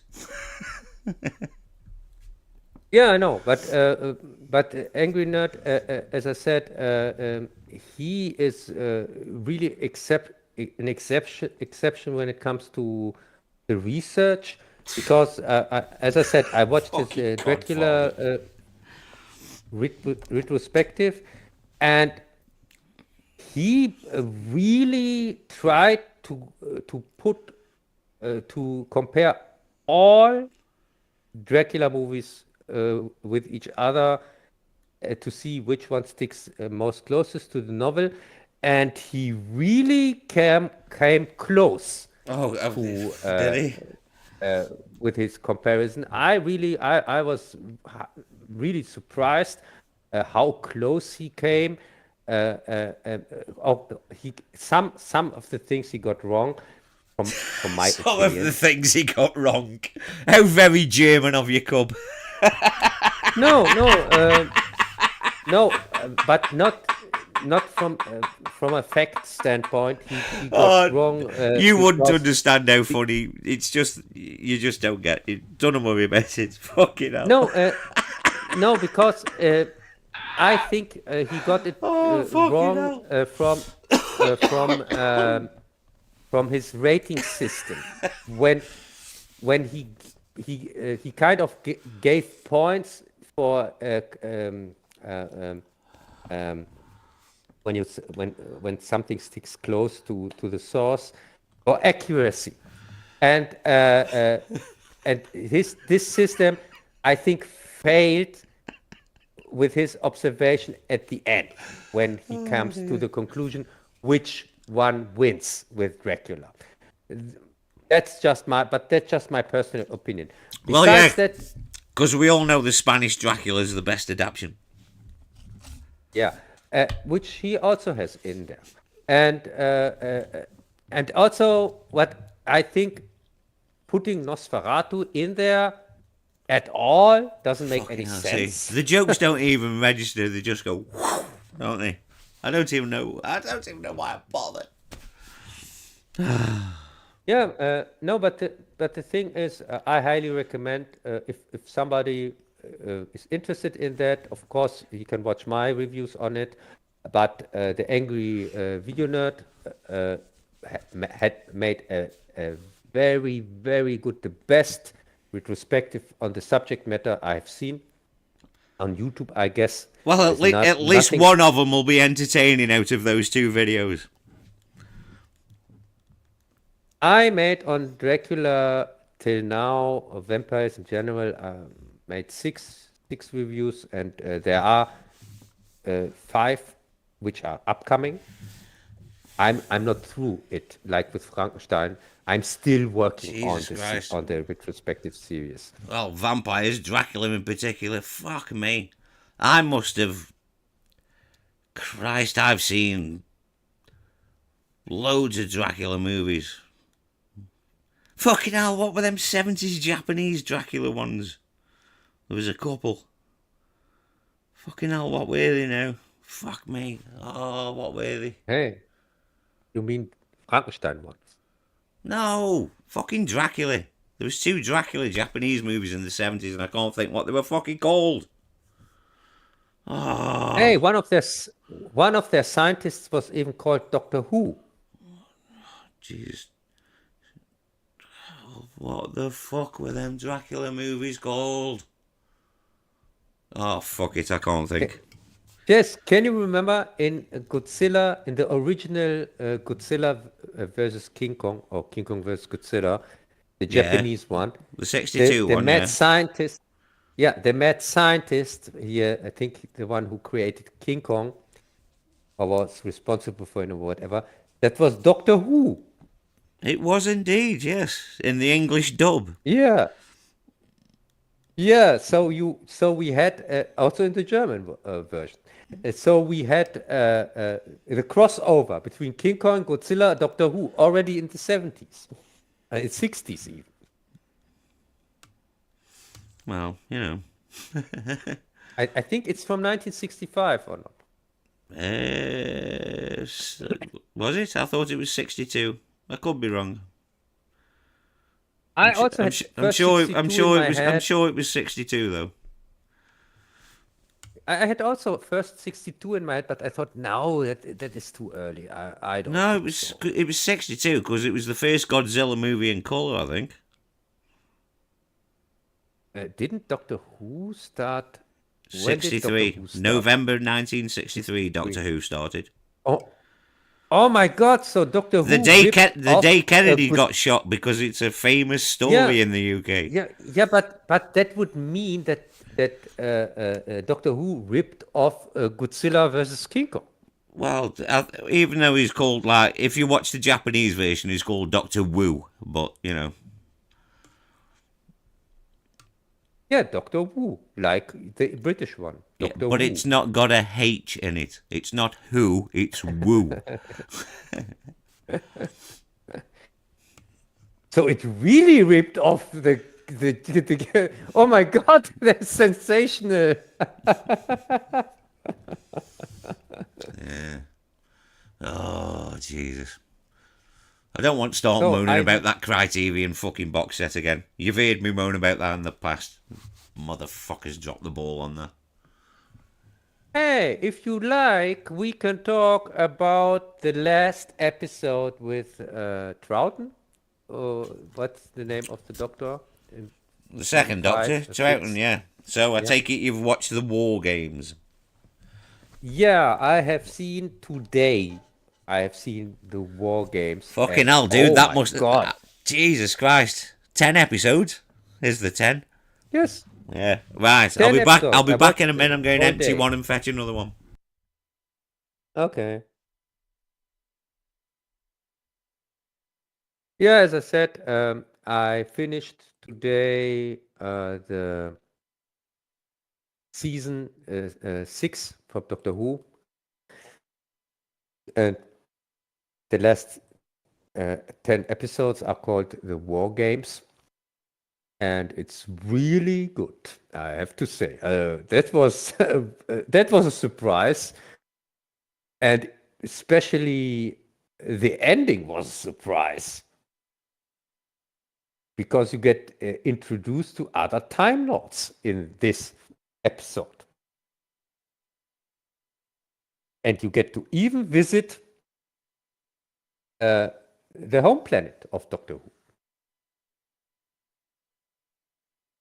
I really didn't expect that so early in the series. Yeah, and also it's the first time kind of that you get explained what what Doctor Who, what the Doctor has to do with the TARDIS, and that he has stolen it, and that he's kind of on the run from the other Time Lords. So kind of the origin story of the Doctor. Doctor Wu, yeah. The only original Doctor Who is Doctor Wu. Yeah, which is really funny, I have to say. Godzilla versus Kong, the origins of Doctor Who.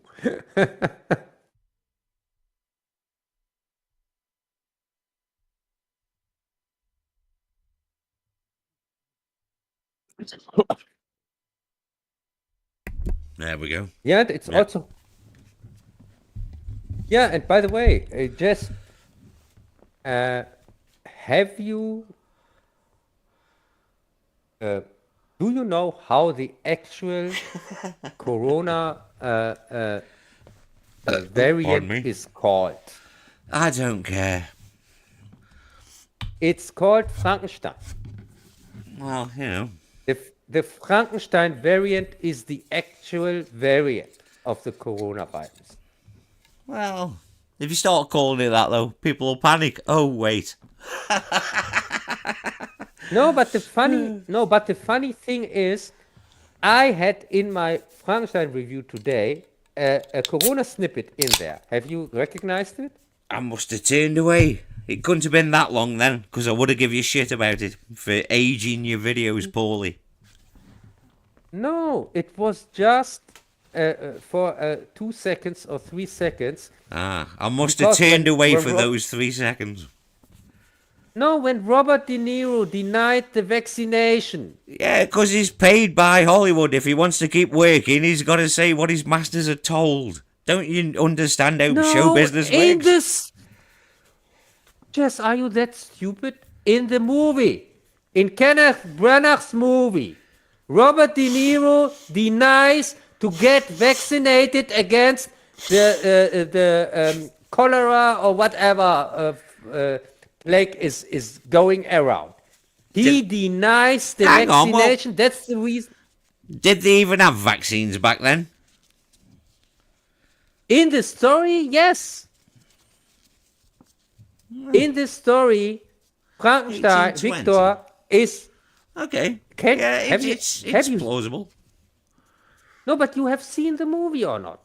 Yeah, in the cinema when it came out, Cub. Whenever the fuck that was. Yeah, 1995. There you go. Fucking 30 years ago, Cub. I can Yeah, remember De 30 Niro years. being alright in it, and I can remember liking bits of it. Yes, but the story is the interesting part because the I thought the reason ending was nicely shot. I can remember that. Frankenstein, Victor is working together with another doctor till then. And he, together with the other doctor, they try. Yeah, because don't Branner's Frankenstein get kicked out or something? Of some medical college or whatever the fuck it is. Or am I thinking of Yes, I something think, else? But the thing is, So many adaptions. he is working together in this version of the story, in the Kenneth Branagh version of the story. He's working together with another, with an outsider who got kicked out or whatever, but who is very far with the research of reanimating that issue. And this one, together, they have mandatory vaccination in this town for See. the poor people. For the I poor did people, see they are that. It's bugging they me are now. mandatory. They are mandatory, and Robert De Niro, who plays the monster, he denies to get vaccinated, and that's the reason why he pulls a knife and kills the other doctor. Well, And then he dies, get hanged for it. I don't and like that's how he like ends- needles, but that's a bit extreme. Yes, but the funny I thing know. is, Just move on. Don't worry about it. that's the moment where I, for 3 seconds, put in a Corona picture where you can see Corona fake. And, Allegedly. Yeah, and I'm just covering Yes, myself sure. legally. but the fun fact is the decision to call the actual coronavirus, this variant, to call it Frankenstein, was made a few weeks ago.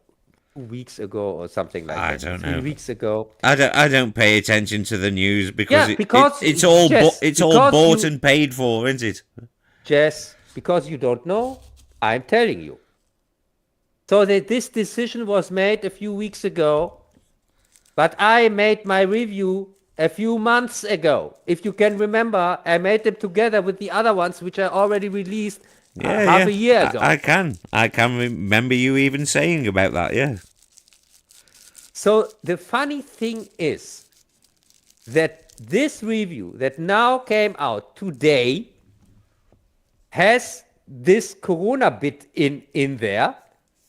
And they decided a week ago or 2 weeks ago to call this new variant Frankenstein. So it's not dated, like you say. It's impeccable. It's really impeccable up to date. timing. It's impeccable timing, is that, sir? I Yes, must admit. it's crazy. It's crazy because it is just pure coincidence.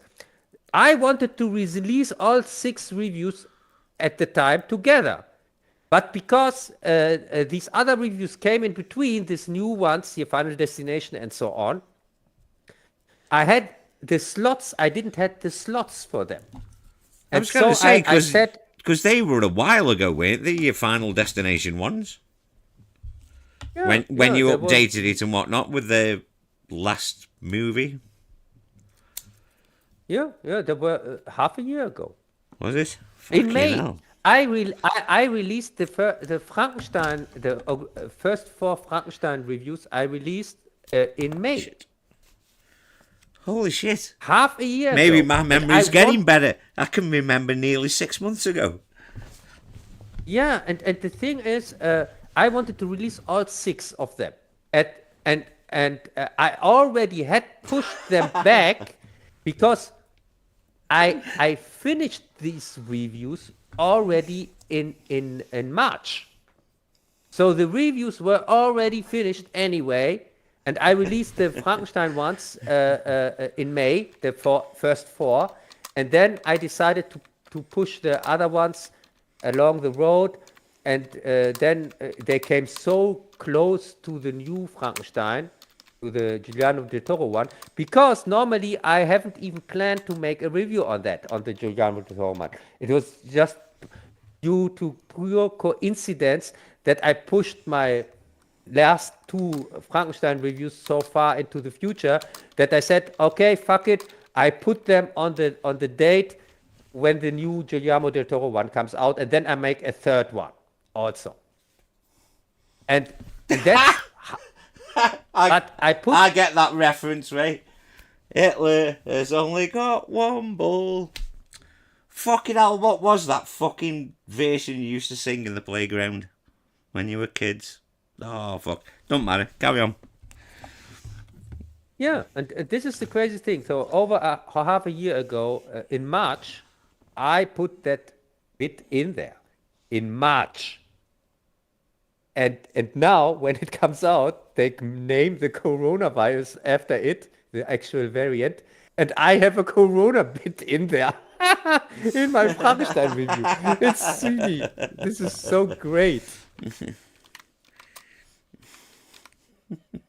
Yeah, and now it's the really funny thing is, even in years, this is like a time capsule, because I can tell the people, yes, back then when this review came out, they named the coronavirus after my review, Frankenstein. There you go. Just like you, Germans, try to take the credit for things.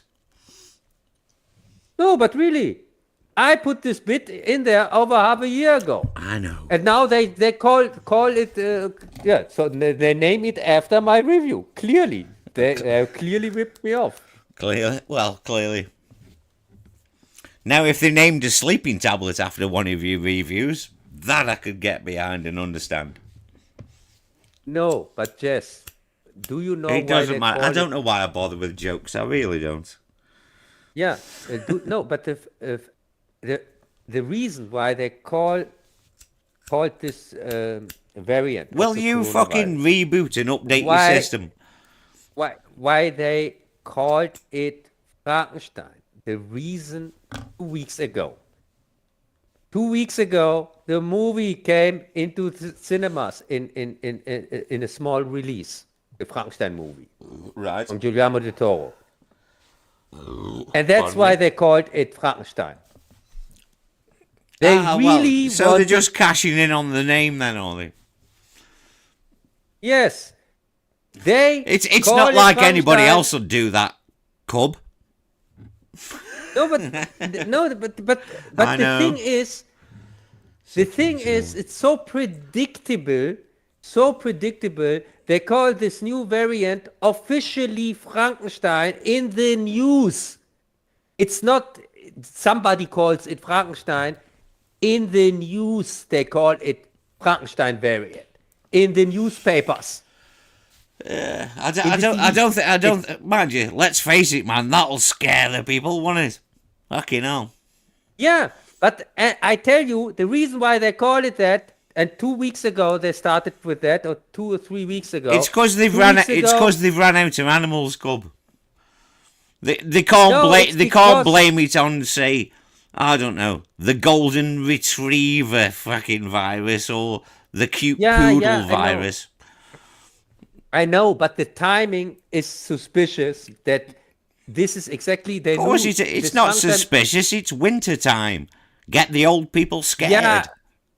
Yeah, but they also knew that that this Frankenstein movie came out here from Guillermo del Toro.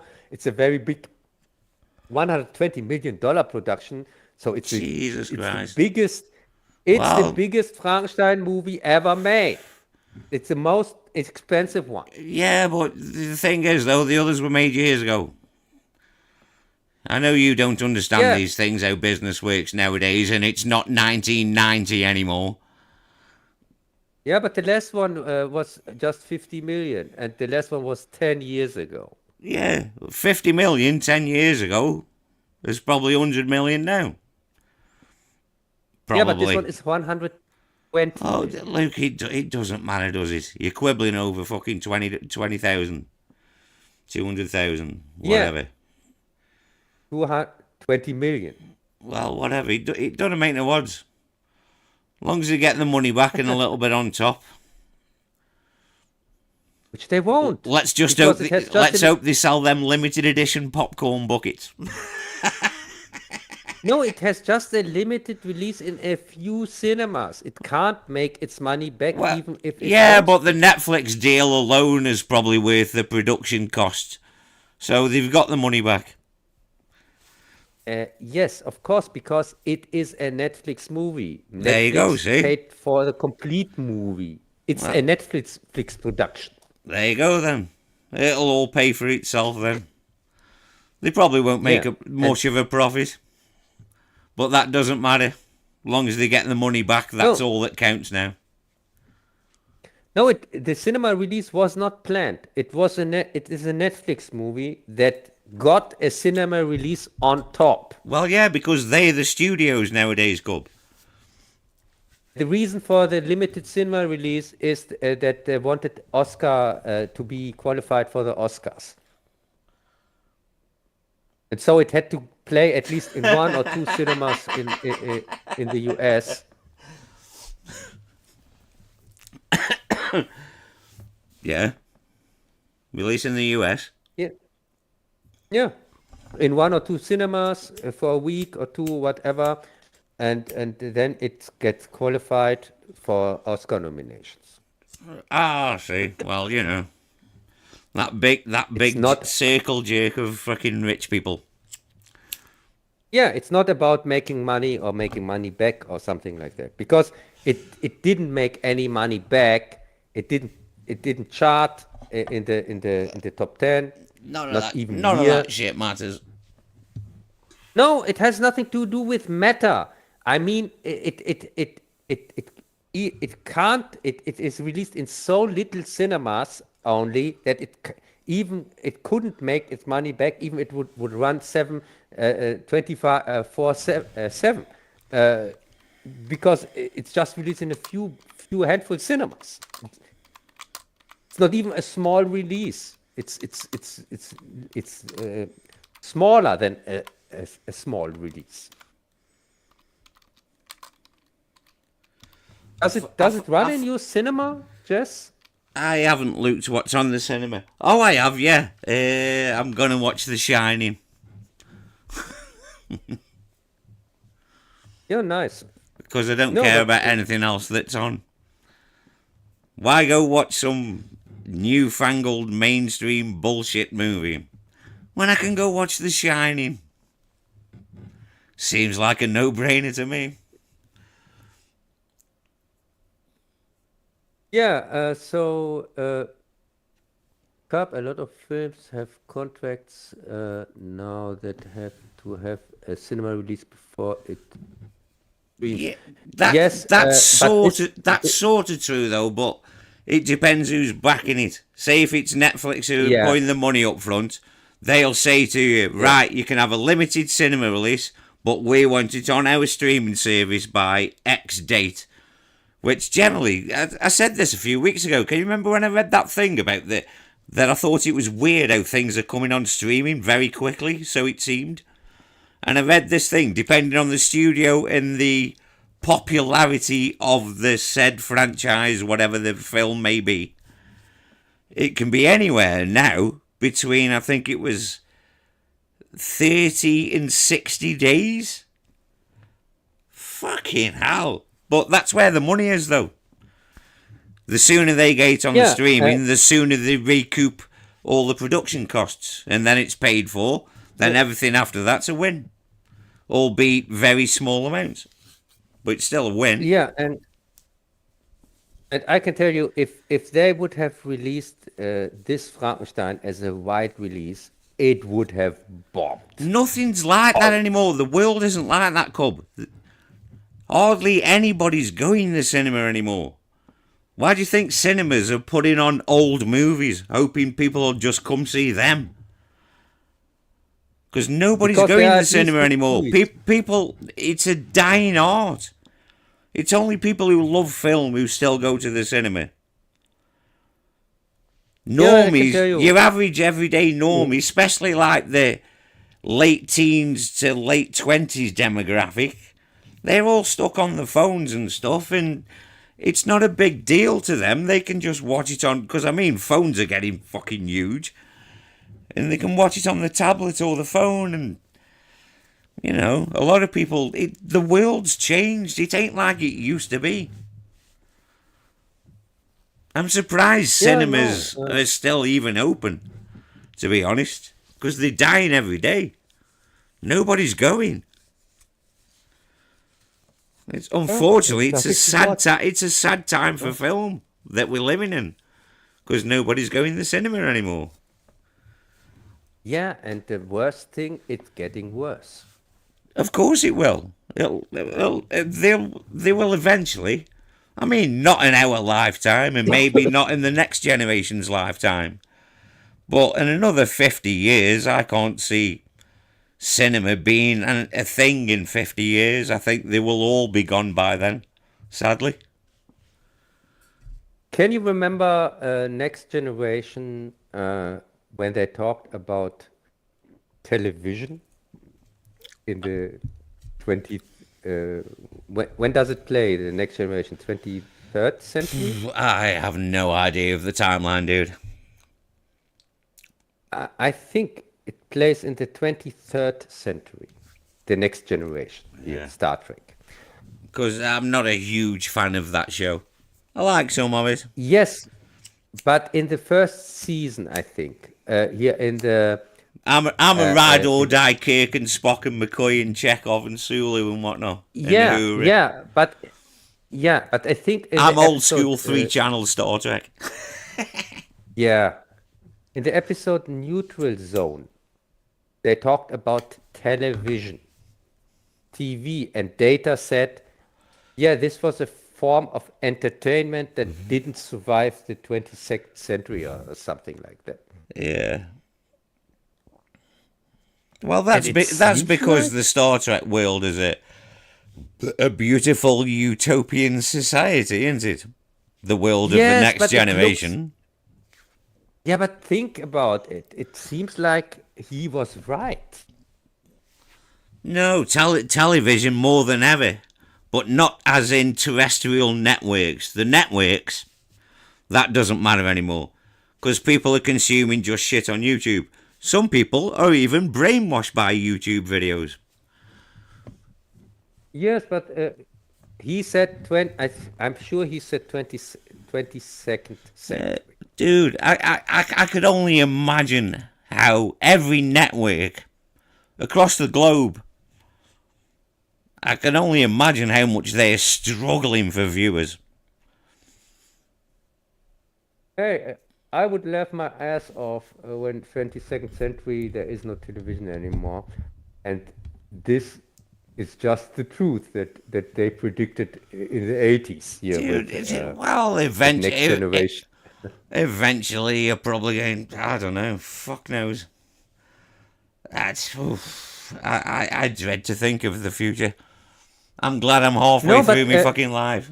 Well, probably no, but probably 2/3 of it. in Actually, maybe a bit Voyager, longer.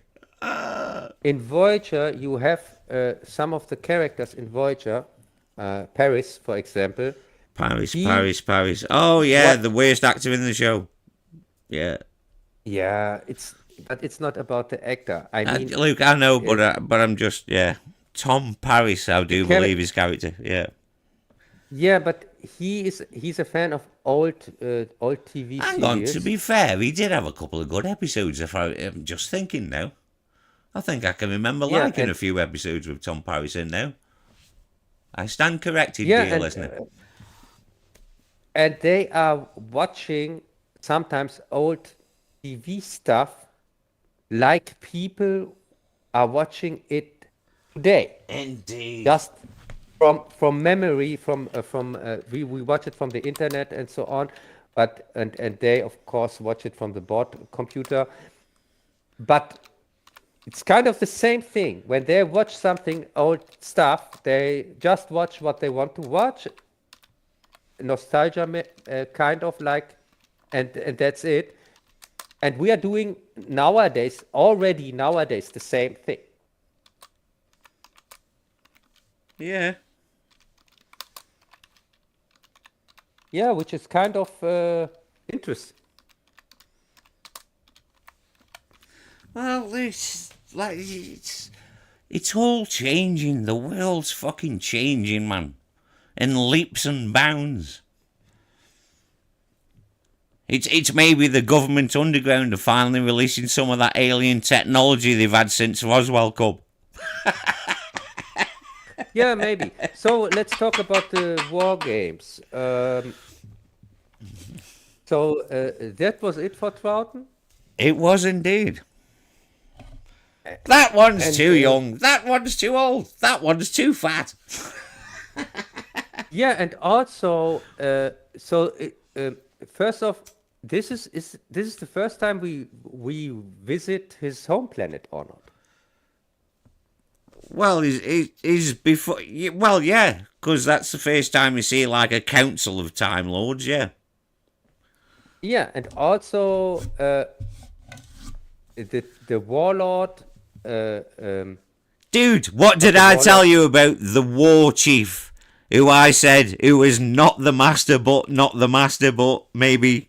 Come on, the prototype. Yeah, he came so much off like. Dude, like of course he was the master. prototype of the master. Because you've got to remember who was in charge of the show then. It was people like Barry Letts and Terrence Dicks and, you know what I mean? The first golden age of Doctor Who. No, but... Yeah, but the thing is... Dude, he had his own TARDIS and everything. And then, season 8, bang, the master. Yeah, but the thing is, this master or prototype... War chief, master, the war chief. The war chief, he was not the master. Stupid. He was so stupid. And his goal didn't make any sense. He already had a time machine, a working time machine, and then what he wanted to achieve with this stupid scam. Dude, haven't you noticed most Doctor Who plots? You're forgetting that it's a kids show, dude.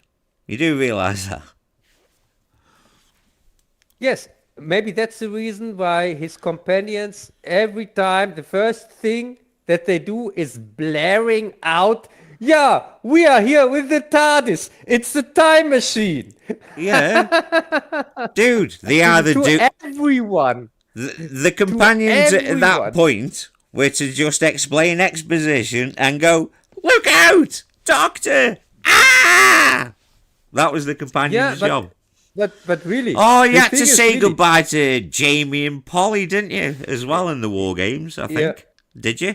Is that the War Game? Yeah. I know. And Jamie got directly back into... Yeah, exactly in the same shit he was fucking in the Highlander. Or Island of whatever. You know which one I'm on about anyway. Yeah. Yeah. So, and even in the situation where somebody was shooting at him. Right. Dude, now you've seen that, right? Now sort out and find the cut down movie version, the War Games in colour. Trust me, most Doctor Who fans hate it, but the colorization has come a long way. You want to see how good it is, dude. It's unbelievable. And it's edited down to like an hour and a half movie version, which... but it cuts big chunks of the story out and everything. That's the problem. And characters are completely, in like some of the areas, they are completely gone. There's whole characters missing. but it's a weird, it's a weird oddity, just to view, if you understand what I mean. And plus, it gives it one of those regeneration things where he turns into Pertwee. Right, don't bother watch the thing then itself if you don't want to, but try find out on the internet somewhere the regeneration scene what was added, where you actually see him turn into Pertwee and then fall out the TARDIS, which is at the beginning of Spearhead from Space. Okay. Yeah, as I said, apparently the BBC paid a fan to do it. I don't know how true that rumour is. And talking of Doctor Who, Disney are gone. Yeah, it seems like... yeah, they're no longer financing it. Out of the game. Not that I care. What a shame. I don't care anyway. Doctor Who's been shit for a long time. Long time, as far as I'm concerned. And I was never a big fan of New Who anyway, really. It's not my Doctor Who. I didn't mind it when it first came back, but... God, that was 20 years ago. Fuck me. Jesus. Hey, so this year there's no Christmas episode? No, but apparently, right, there's one for Christmas 2026. We'll see. We'll see. I don't care. I don't care anyway. I'm not going to watch it.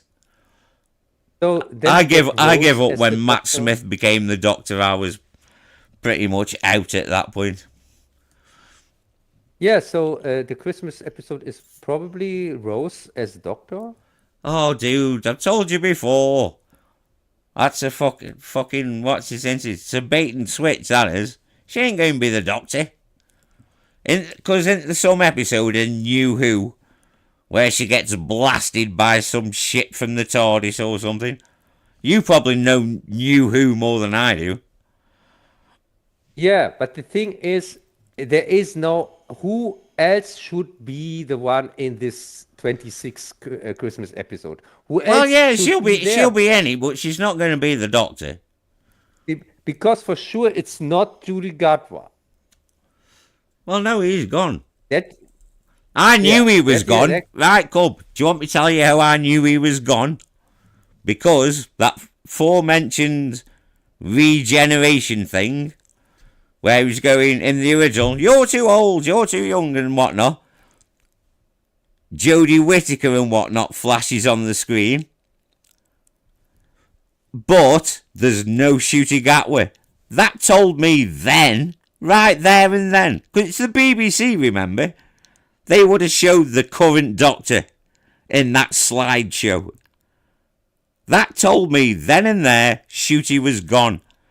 I knew he was gone long before people... I said there and then, he's gone. He's not the Doctor anymore because the BBC would have included him in the end of that regeneration thing.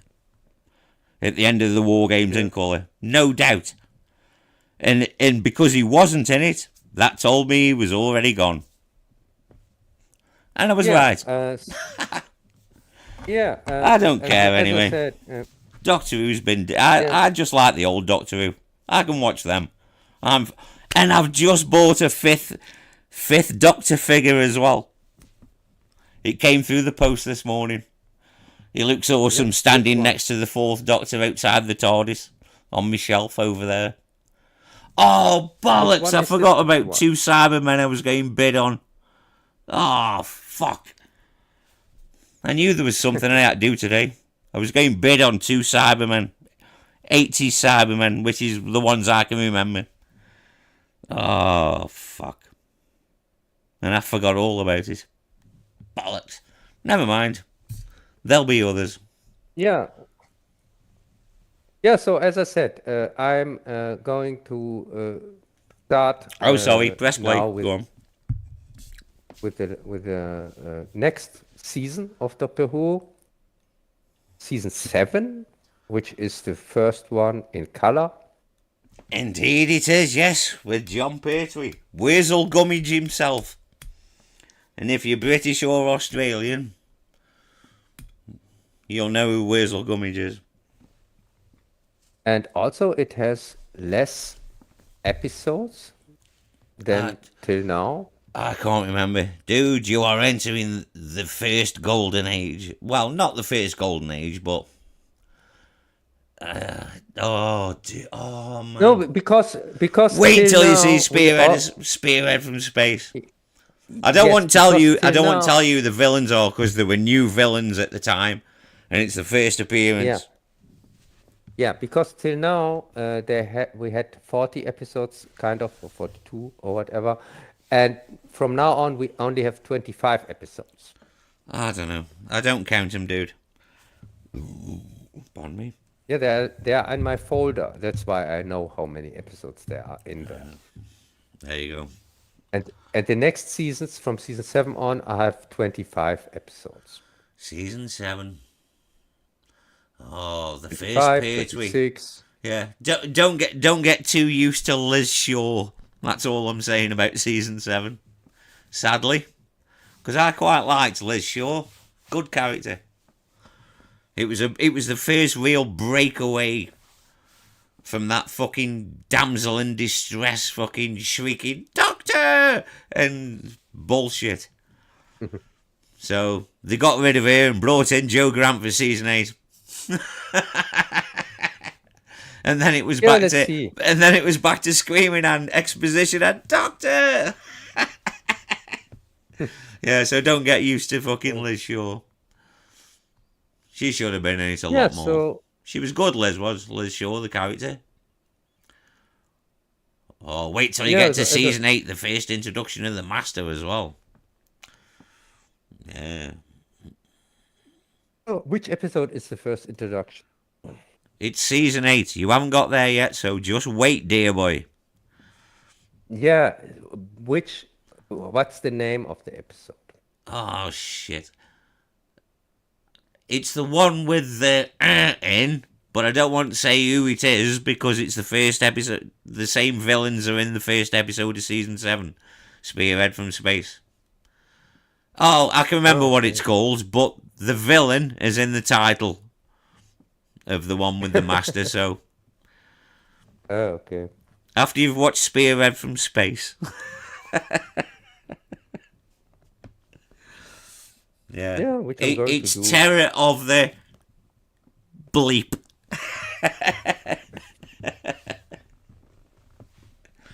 Yeah, the first... Okay. Because, I mean, my first Master was in the early 80s, and it was Anthony Ainley who played the Master.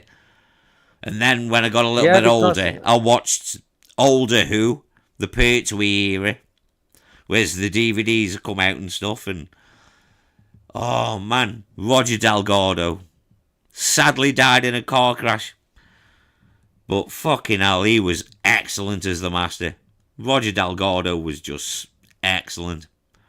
And wait till you get to wait till you get to a story called The Demons or Daemons, however you want to say it. It's when Who goes hammer. And Lethbridge Stewart's got the most quotable line of all time. Oh, dude, you're in. You were so in for a treat now. The new era of Doctor Who, season 7 onwards, which in a way is what the kids would probably call today a soft reboot, because it was all new, all colour Doctor Who, and all new. You know what I mean? Yeah, Barry Letts and Terrence Dicks and whatnot. Fucking save that show. Didn't we fucking watch Bob together Holmes, an episode fucking man, where the Master was a part of it? We watched together a Master episode where I can't remember, dude. I can remember a few years ago we'd watched a few Doctor Who's, but I can't remember what they were. When the Doctor, it was in 2020 for my Matrix review, because there was Jesus one Christ, episode. Dude, 5 years ago. Who. Right, dude, I need to pee. I'll be back in a moment. Okay.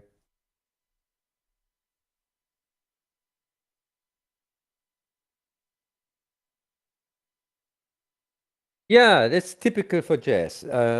I watch with him stuff and he can't remember anyway. So yeah. Not even that I watched Doctor Who with him already. And which episode was the one with? Because there was one Doctor Who episode I needed for my Matrix retrospective, and I'm just yes, the Invisible Enemy. It is one from the 70s. 77? So this had to be, let's look which year. 77. Oh, season 15. Oh my God. We're far in the future. Yeah. Yeah, because I was talking about the Matrix, and I also was explaining in my Matrix retrospective that the Matrix didn't invent the Matrix. It wasn't even the first time that this word was used for something like the Matrix. And Doctor Who did it already in the 70s. And that's why I had to watch the episode together with Jess for my Matrix review. Yeah. Because he goes there into the Matrix, into a machine that they call Matrix. Right. And Yeah. yes, the Invisible Enemy isn't what that now? also the Invisible Enemy? Isn't that also a master episode? Oh, right, Doctor Who. The Invisible Enemy. It's from season 15. 15. That right. 15. That would have been Tom Baker. 15. Right. Could that be Anthony Ainley's first master then? I can't remember. Dude, I honestly can't remember. Yeah, we watched it together for my Matrix review because if you can remember, in the Invisible Enemy, he enters the Matrix. They call it even Matrix, this machine where he, which goes into the mind or something like that, or he goes in there. Jesus, I'm just trying to think. Fucking hell. I should know this as well because fucking... Shit! That's the next box set to be released in standard edition. Because I've caught up now. Because I don't buy the limited edition box sets. I don't care about the box it comes in. You know what I mean? I'm not paying an extra 20 quid for a fancy box. I wait a bit longer for the standard edition come out, which is 20 quid cheaper. It's still the same discs. I don't care about your fancy box. And that's the next one on the 31st of December. Thank you for reminding me, Cub. Season 15 of Doctor Who Standard Edition. From the 31st of December. Yeah. Pre-order yours now, folks. Yes. I've pre-ordered Series 2, Season 2 of Blake 7. Oh, I've just rewatched Series 1. Well, not just, but over the course of when I've had time. Oh, fucking hell, yes. Looking forward to Series 2 of Blake 7. So, what's the next Doctor? What's the third Doctor? John Pertwee. And people of a certain age in England and Australia will also know him as Wurzel Gummidge. The Scarecrow and Aunt Sally. I better put my thinking head on. Oh, man. Wurzel Gummidge was ace. When you were a kid. Well, who want? Yeah, here. No, but there is really an episode from Doctor Who about the Matrix. It's not about the Matrix, but the Matrix No, plays a part in the story. Ray, he is right. There is a bit where they go into it's all this computery shit and whatnot. I sort of know what he's talking about. He is right. It is like a matrixy thing. Yeah, and they call it Matrix in the episode, and that's why I bring it up I'm in just the trying to Matrix fucking review. think now. The invisible enemy.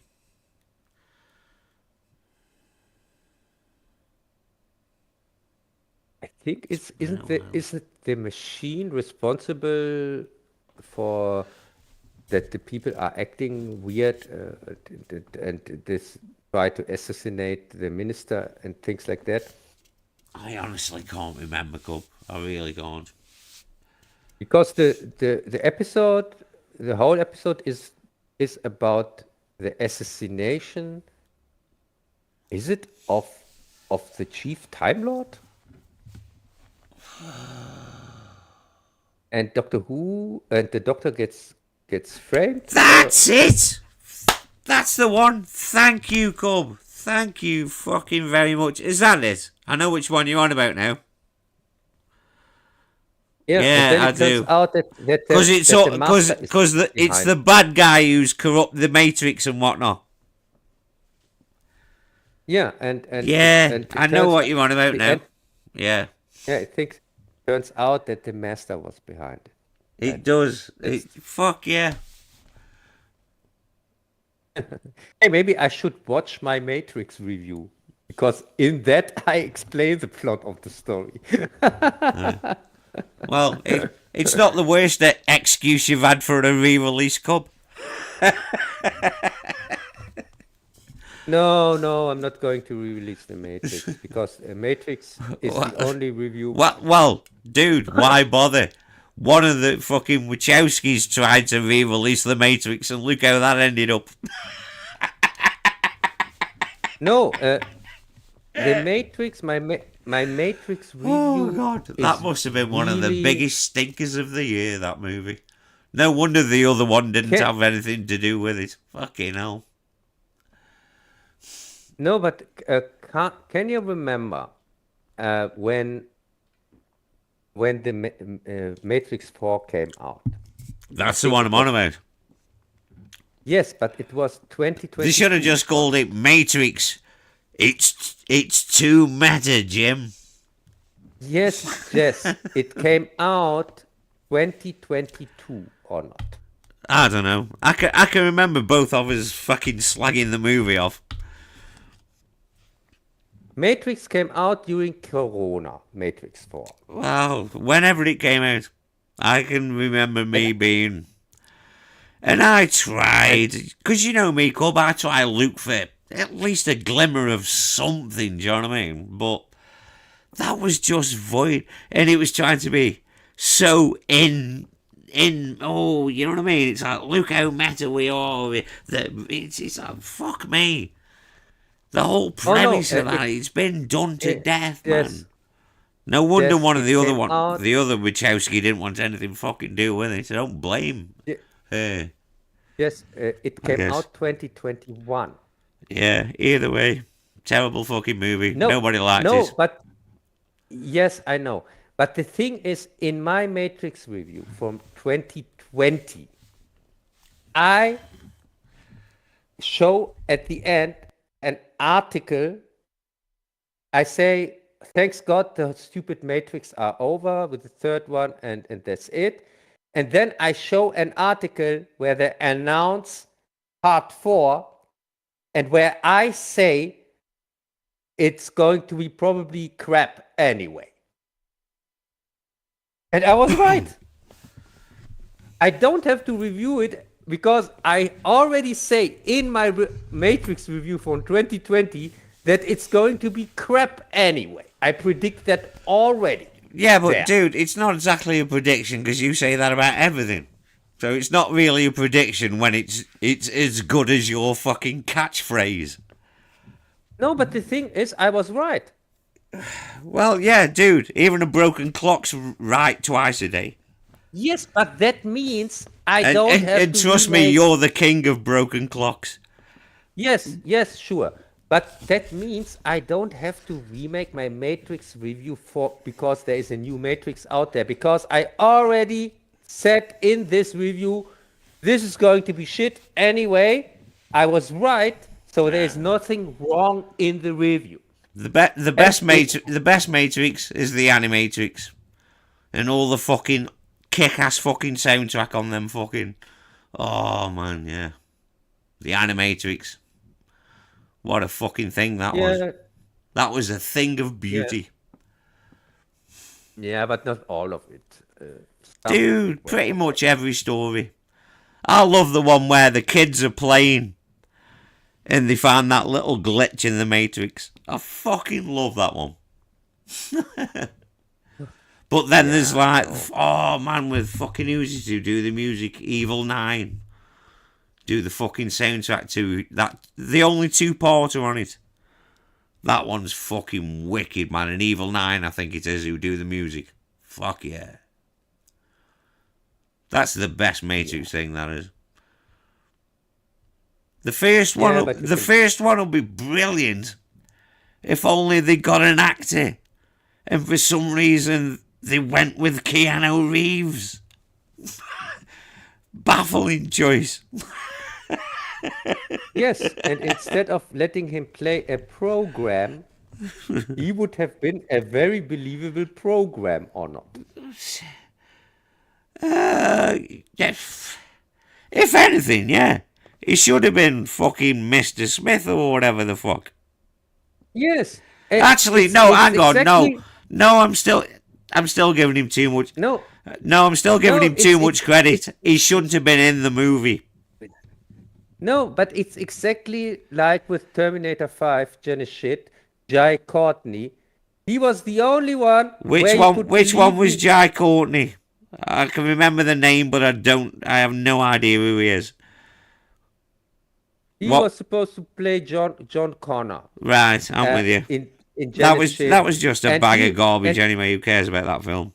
yes, but he was the only one where you thought he is a robot thanks to his acting. I can't But he remember wasn't. it. He was I he can't remember it, dude. I really can't. yes, yes, but the funny thing is these guys who can't act, they're supposed to play in these movies about machines and computer programs.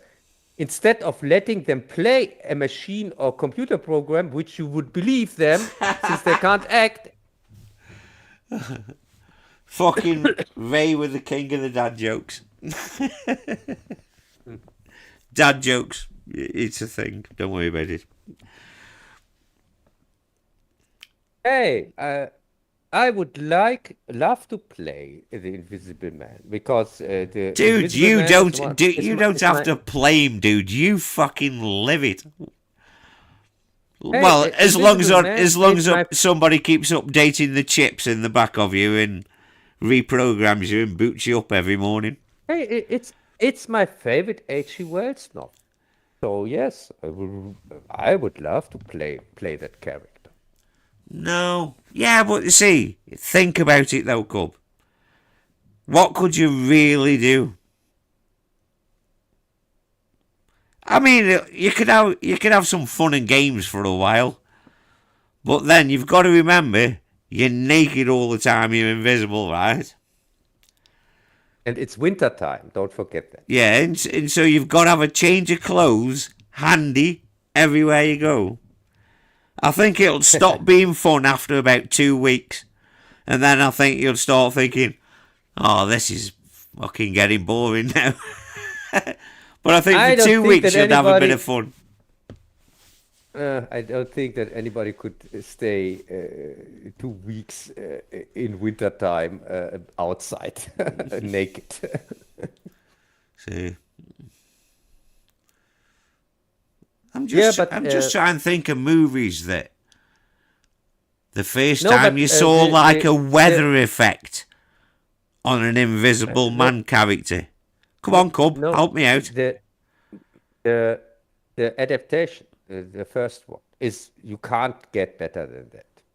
The portray of the Invisible Man there is perfect. The Claude Rains one. Absolute. Yeah, it's Yeah. Oh, absolute right, I'm with you. perfect. I'm with you. You can't get better than that. The only thing that it differs from the novel is only that he got a wife in this version, in the film version, because in the original novel he's not married. But they had to put in a female character in there. And what again? But I got distracted. What we're talking about? in the adaptation, Of in the movie of of the invisible right. man, Yeah, go on. and that's the only difference to the novel. That in the movie version he has a wife, and in the novel he hasn't. But besides that, Dude, screw the it, novel as far as the Invisible Man goes. no, I'm saying it's a very good adaptation. I don't mean really screw like the it, novel really. like fuck that, but I like the Claude Rains one. It's fucking great. I love that one. It is really, really good. And also they left out a part in the movie where he is in a store. He hides in a store at night, and this is a part that they left out in all adaptations. By the way, there is no adaptation. Yeah, well, that I've doesn't. seen them Well, all. it probably doesn't matter then in a cinematic tone. Yeah, but they also in the TV version, which is a more parter, which is very, very, very close. It's kind of one-on-one of the novel, but this part they left out for reasons I don't know why, because it's just part of the story. It's in one. Yeah, but one you know, film, at one TV, time, whatever. at one time he hides out in a store here in a where you can get everything like Woolworth or something like that. Yeah. And Woolworth. yeah, he Fuck me, stays. dude. Jesus Christ, this proves the last time you went out. They haven't been a business for about 20 years. Yeah, and when the story takes place, they weren't Fucking in Woolworth. business. Fuck me. Yeah, and when Invisible Man takes place, they were not in business. It was before their business. Yeah, but for I reasons, bet it's longer than 20 years. Fucking hell. Yeah, so for reasons they left this part out. But besides that, as I said, Pardon me. a very, very faithful adaptation of Invisible Man. You can get. I in the don't TV care version. about it being faithful. In terms of movies, fucking Claude Rains every day. Yeah, and the best And then version, of then course, if is you the want a bit of a version. laugh, watch a couple of the sequels.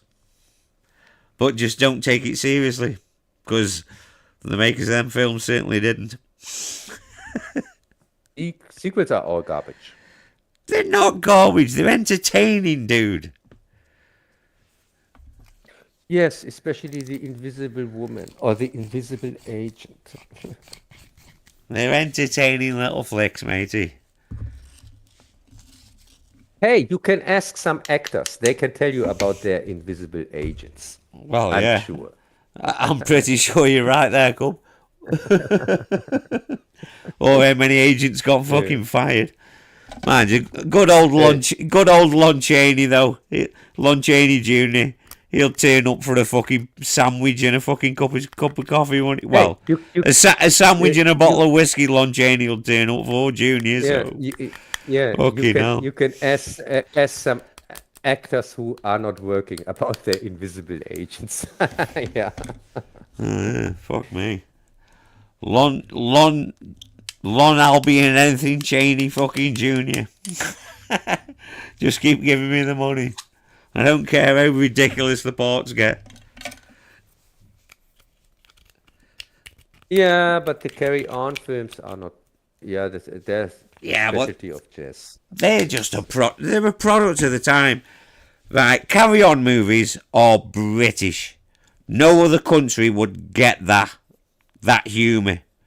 It's a traditional British seasidey, postcardy, It was a totally British thing.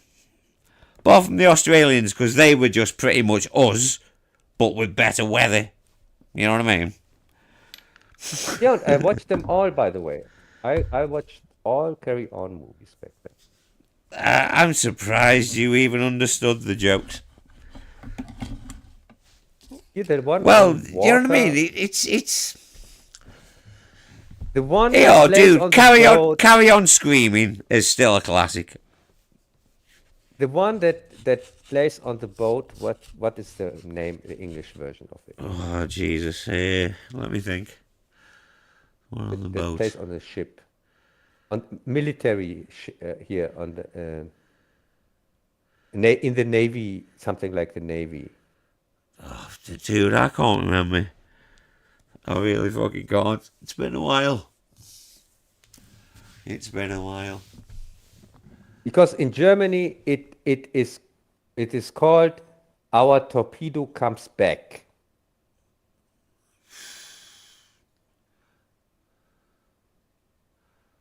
I'm just I trying to think. think. I can't fucking. It's not ringing a bell at all.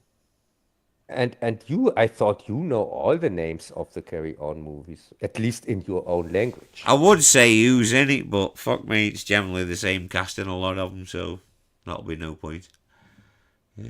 So, but do you even know which Carry On movie I talk about? No, The one that plays in the Navy? No, I'm struggling. Are there so many that play in the Navy from the Carry On movies? No, not at all. I can remember the army one with William Yeah, Hartnell, there had to be. the first one, because Yeah, that's but there had to be one Carry On movie that plays in the Navy or not? dude. I can't remember. I thought you are a fan of this stupid series. Do you know how fucking old them films are? Fucking hell, dude. And it's not like I rewatch this shit. You know what I mean? Yeah, but it's not like that there are 13 of them, like Friday the 13th or Nightmare or something like that. There are only, There only no. eight. There's only like 28 of them or whatever. Really? So many? There's fucking loads of them, dude. And we don't talk I about thought the that last one because that one didn't exist. when what's the last one? I don't know. Some bright What was the idea new in the one? 90s. And they Okay. had a bright idea to make a Carry On film. And it was fucking terrible. It was terrible. Yep. That humour didn't work them years later. Just leave the classic Carry-Ons in the era it was made. And it starred British people of the day. I can remember Julian Clary was in it. I think Jim Dale, the only surviving Carry-On guy, and he's probably dead now. Who was the narrator on Pushing Up Daisies? Pushing Really? Daisies or whatever it was called. The narrator, Jim Dale. He was Okay. the last surviving Carry On member. But he could be dead now, I have no idea. Oh my Oh, God. I tell you, we lost recently as well. British and Australians. We lost Prunella Scales at the age of 93. And for people who know comedy, she will forever be Mrs. Sybil Faulty. Oh, okay. Basil! Yeah, there were really many, much more than I have seen, because I Dude, think they didn't. have you never seen? I'm surprised you haven't, but you know, because being the robot that you are, did you never see Faulty Towers Nope. with John Cleese? Oh, dude, it's the funniest thing the BBC ever produced. Yeah, the Carry On series, by the way, here in Germany, it was called Ist ja irre. the Ist ja irre series, which means this is crazy. Ist ja irre. And so most of them, the first ones, at That's least the first it. four. That's it. As. You're right. That's it. Carry on, Admiral. Is it? Carry on, Admiral. Yeah. See, it hasn't ringing a bell either. But I think what that. Hang on. But I think I know what that is. Cable. Carry on. Doctor. I think that was a good one. Yeah, Carry On Doctor's one of the big ones. Carry On Camping's one of the big ones. Carry On Screaming, which is just the best. And Carry On Cleo is the most expensive looking one because it borrowed all the sets from the Elizabeth Taylor fucking movie. That's why it's one of the best looking Carry On films.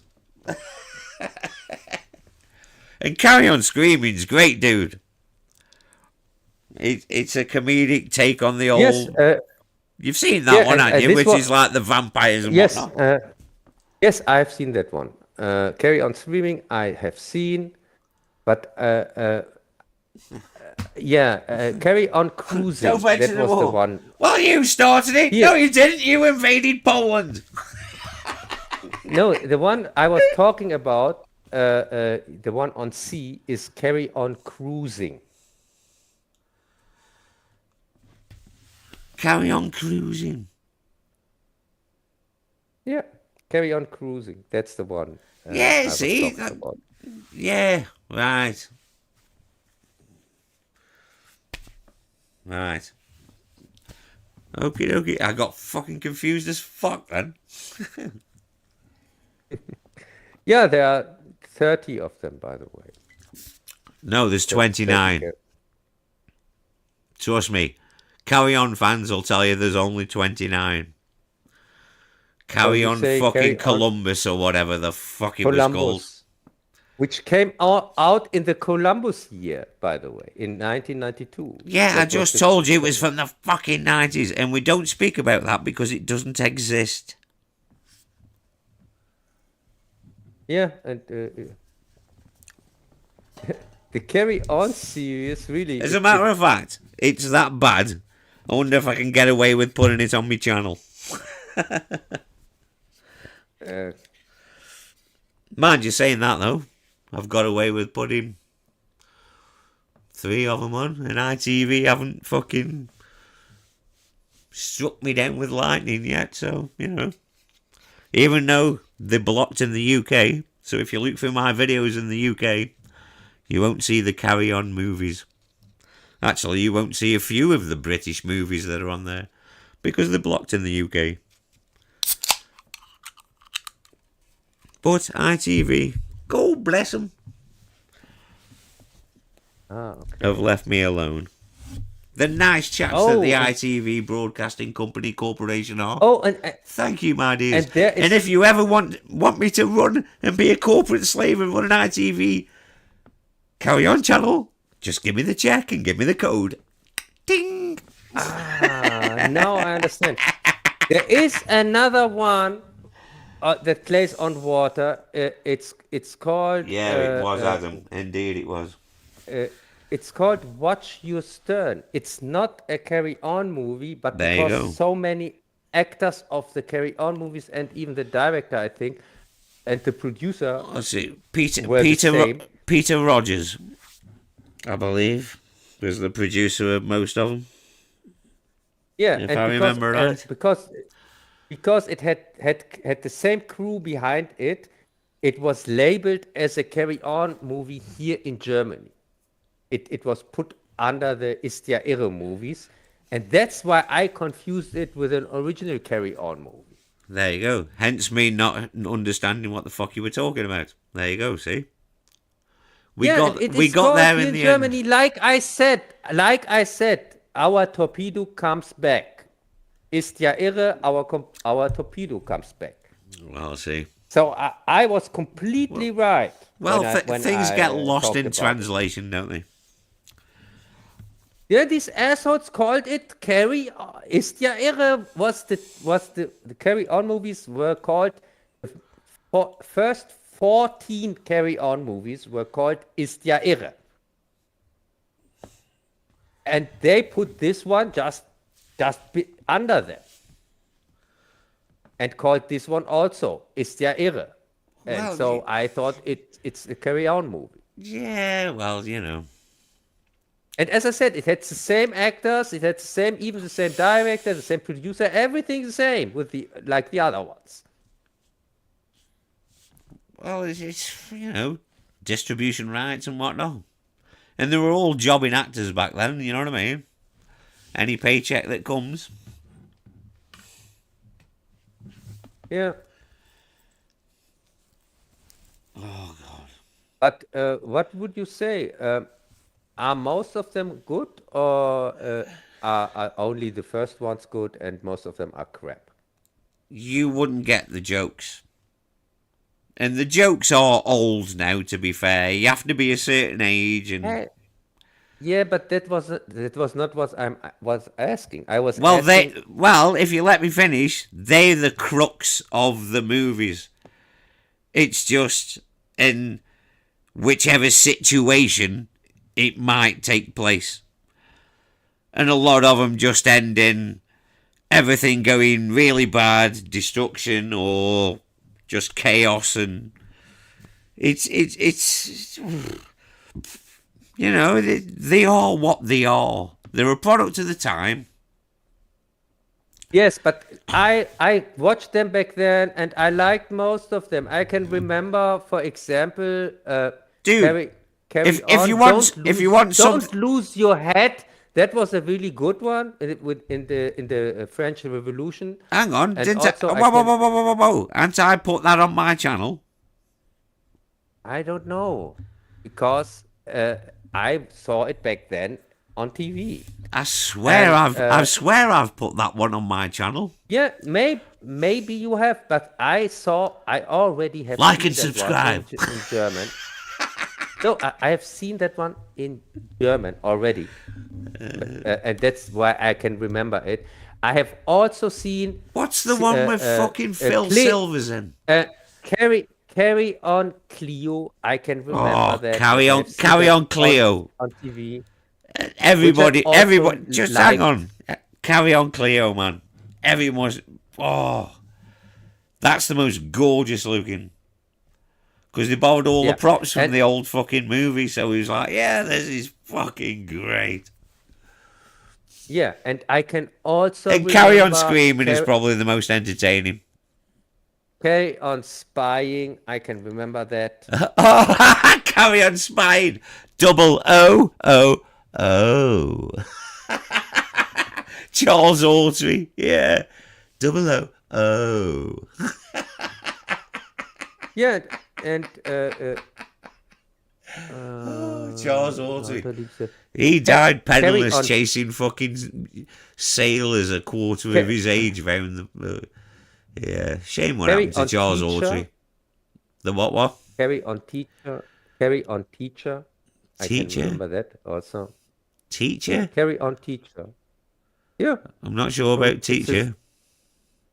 It's from 1959. Carry On Teacher. Oh, fucking Hattie Jakes. Black and white. Yes. I'm with you. Yes, Hattie. Yes. I'm with you. I think it was the second one, wasn't it? Carry On Teacher, I think. The third one. Yes, it was the early days, because that's the first thing, see, because the first, I said this before, the first Carry On and the first Doctor Who both had William Hartnell. Yeah, and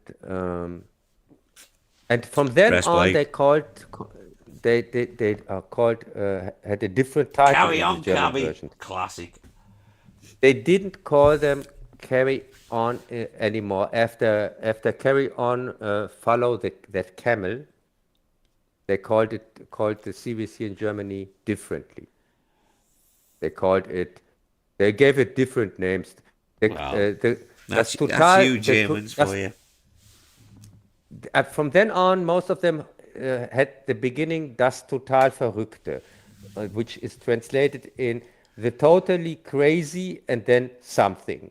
For example, Carry On Camping, the totally crazy camping paradise here in Germany.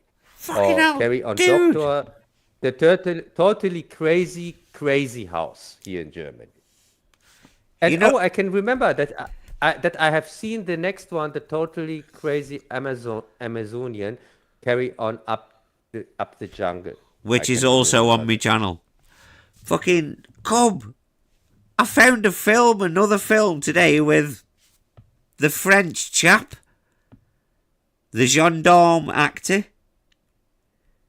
Oh, okay. Yeah, Louis Define. Yeah, I found another film today. I think it's called Let's Rob a Bank or something. From 90... Oh, God, when was it from? I can't remember. I only saw it today up on the streaming. No, doesn't ring a bell. It's either with called me. Let's Rob a Bank or Let's Rob a Train.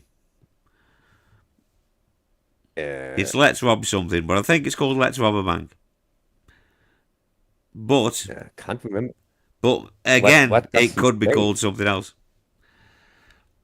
But because he never plays a thief or something like that. He plays always good guys. It's, Yeah, not I have directly no good guys, idea. but he doesn't play straight out villains. Well, The yeah, only one where not in anything I've seen him in, and I've seen him in about fucking hell the 5 or 6 gendarme movies. I've seen them. There's only one movie where he kind of plays the villain, but What's his that? What's villainy it? The chicken or the thigh? That's a good one. I like that one. the villainous thing in that one, it's called Der Geizkragen, is that he is Scrooge. He's very he doesn't like spend money, and so he's the bad guy in the story because he doesn't like to spend his money, but he's not really a villain or something like that. He's not really. It's just that he doesn't like to give other people his money. I can't Like exactly remember the Scrooge. title, but I'll have a look when we're off air, and I'll have a look then. And speaking of that, look at the time. As he says, looking through his magnifying glass. Right, so shall we wrap this one up, Cub? Yes, and also we can rename the movies again back to Carry On when we finally get our Enigma back, because now Dude, you can have it. We have no longer any use for it. We got it, decoded it, won.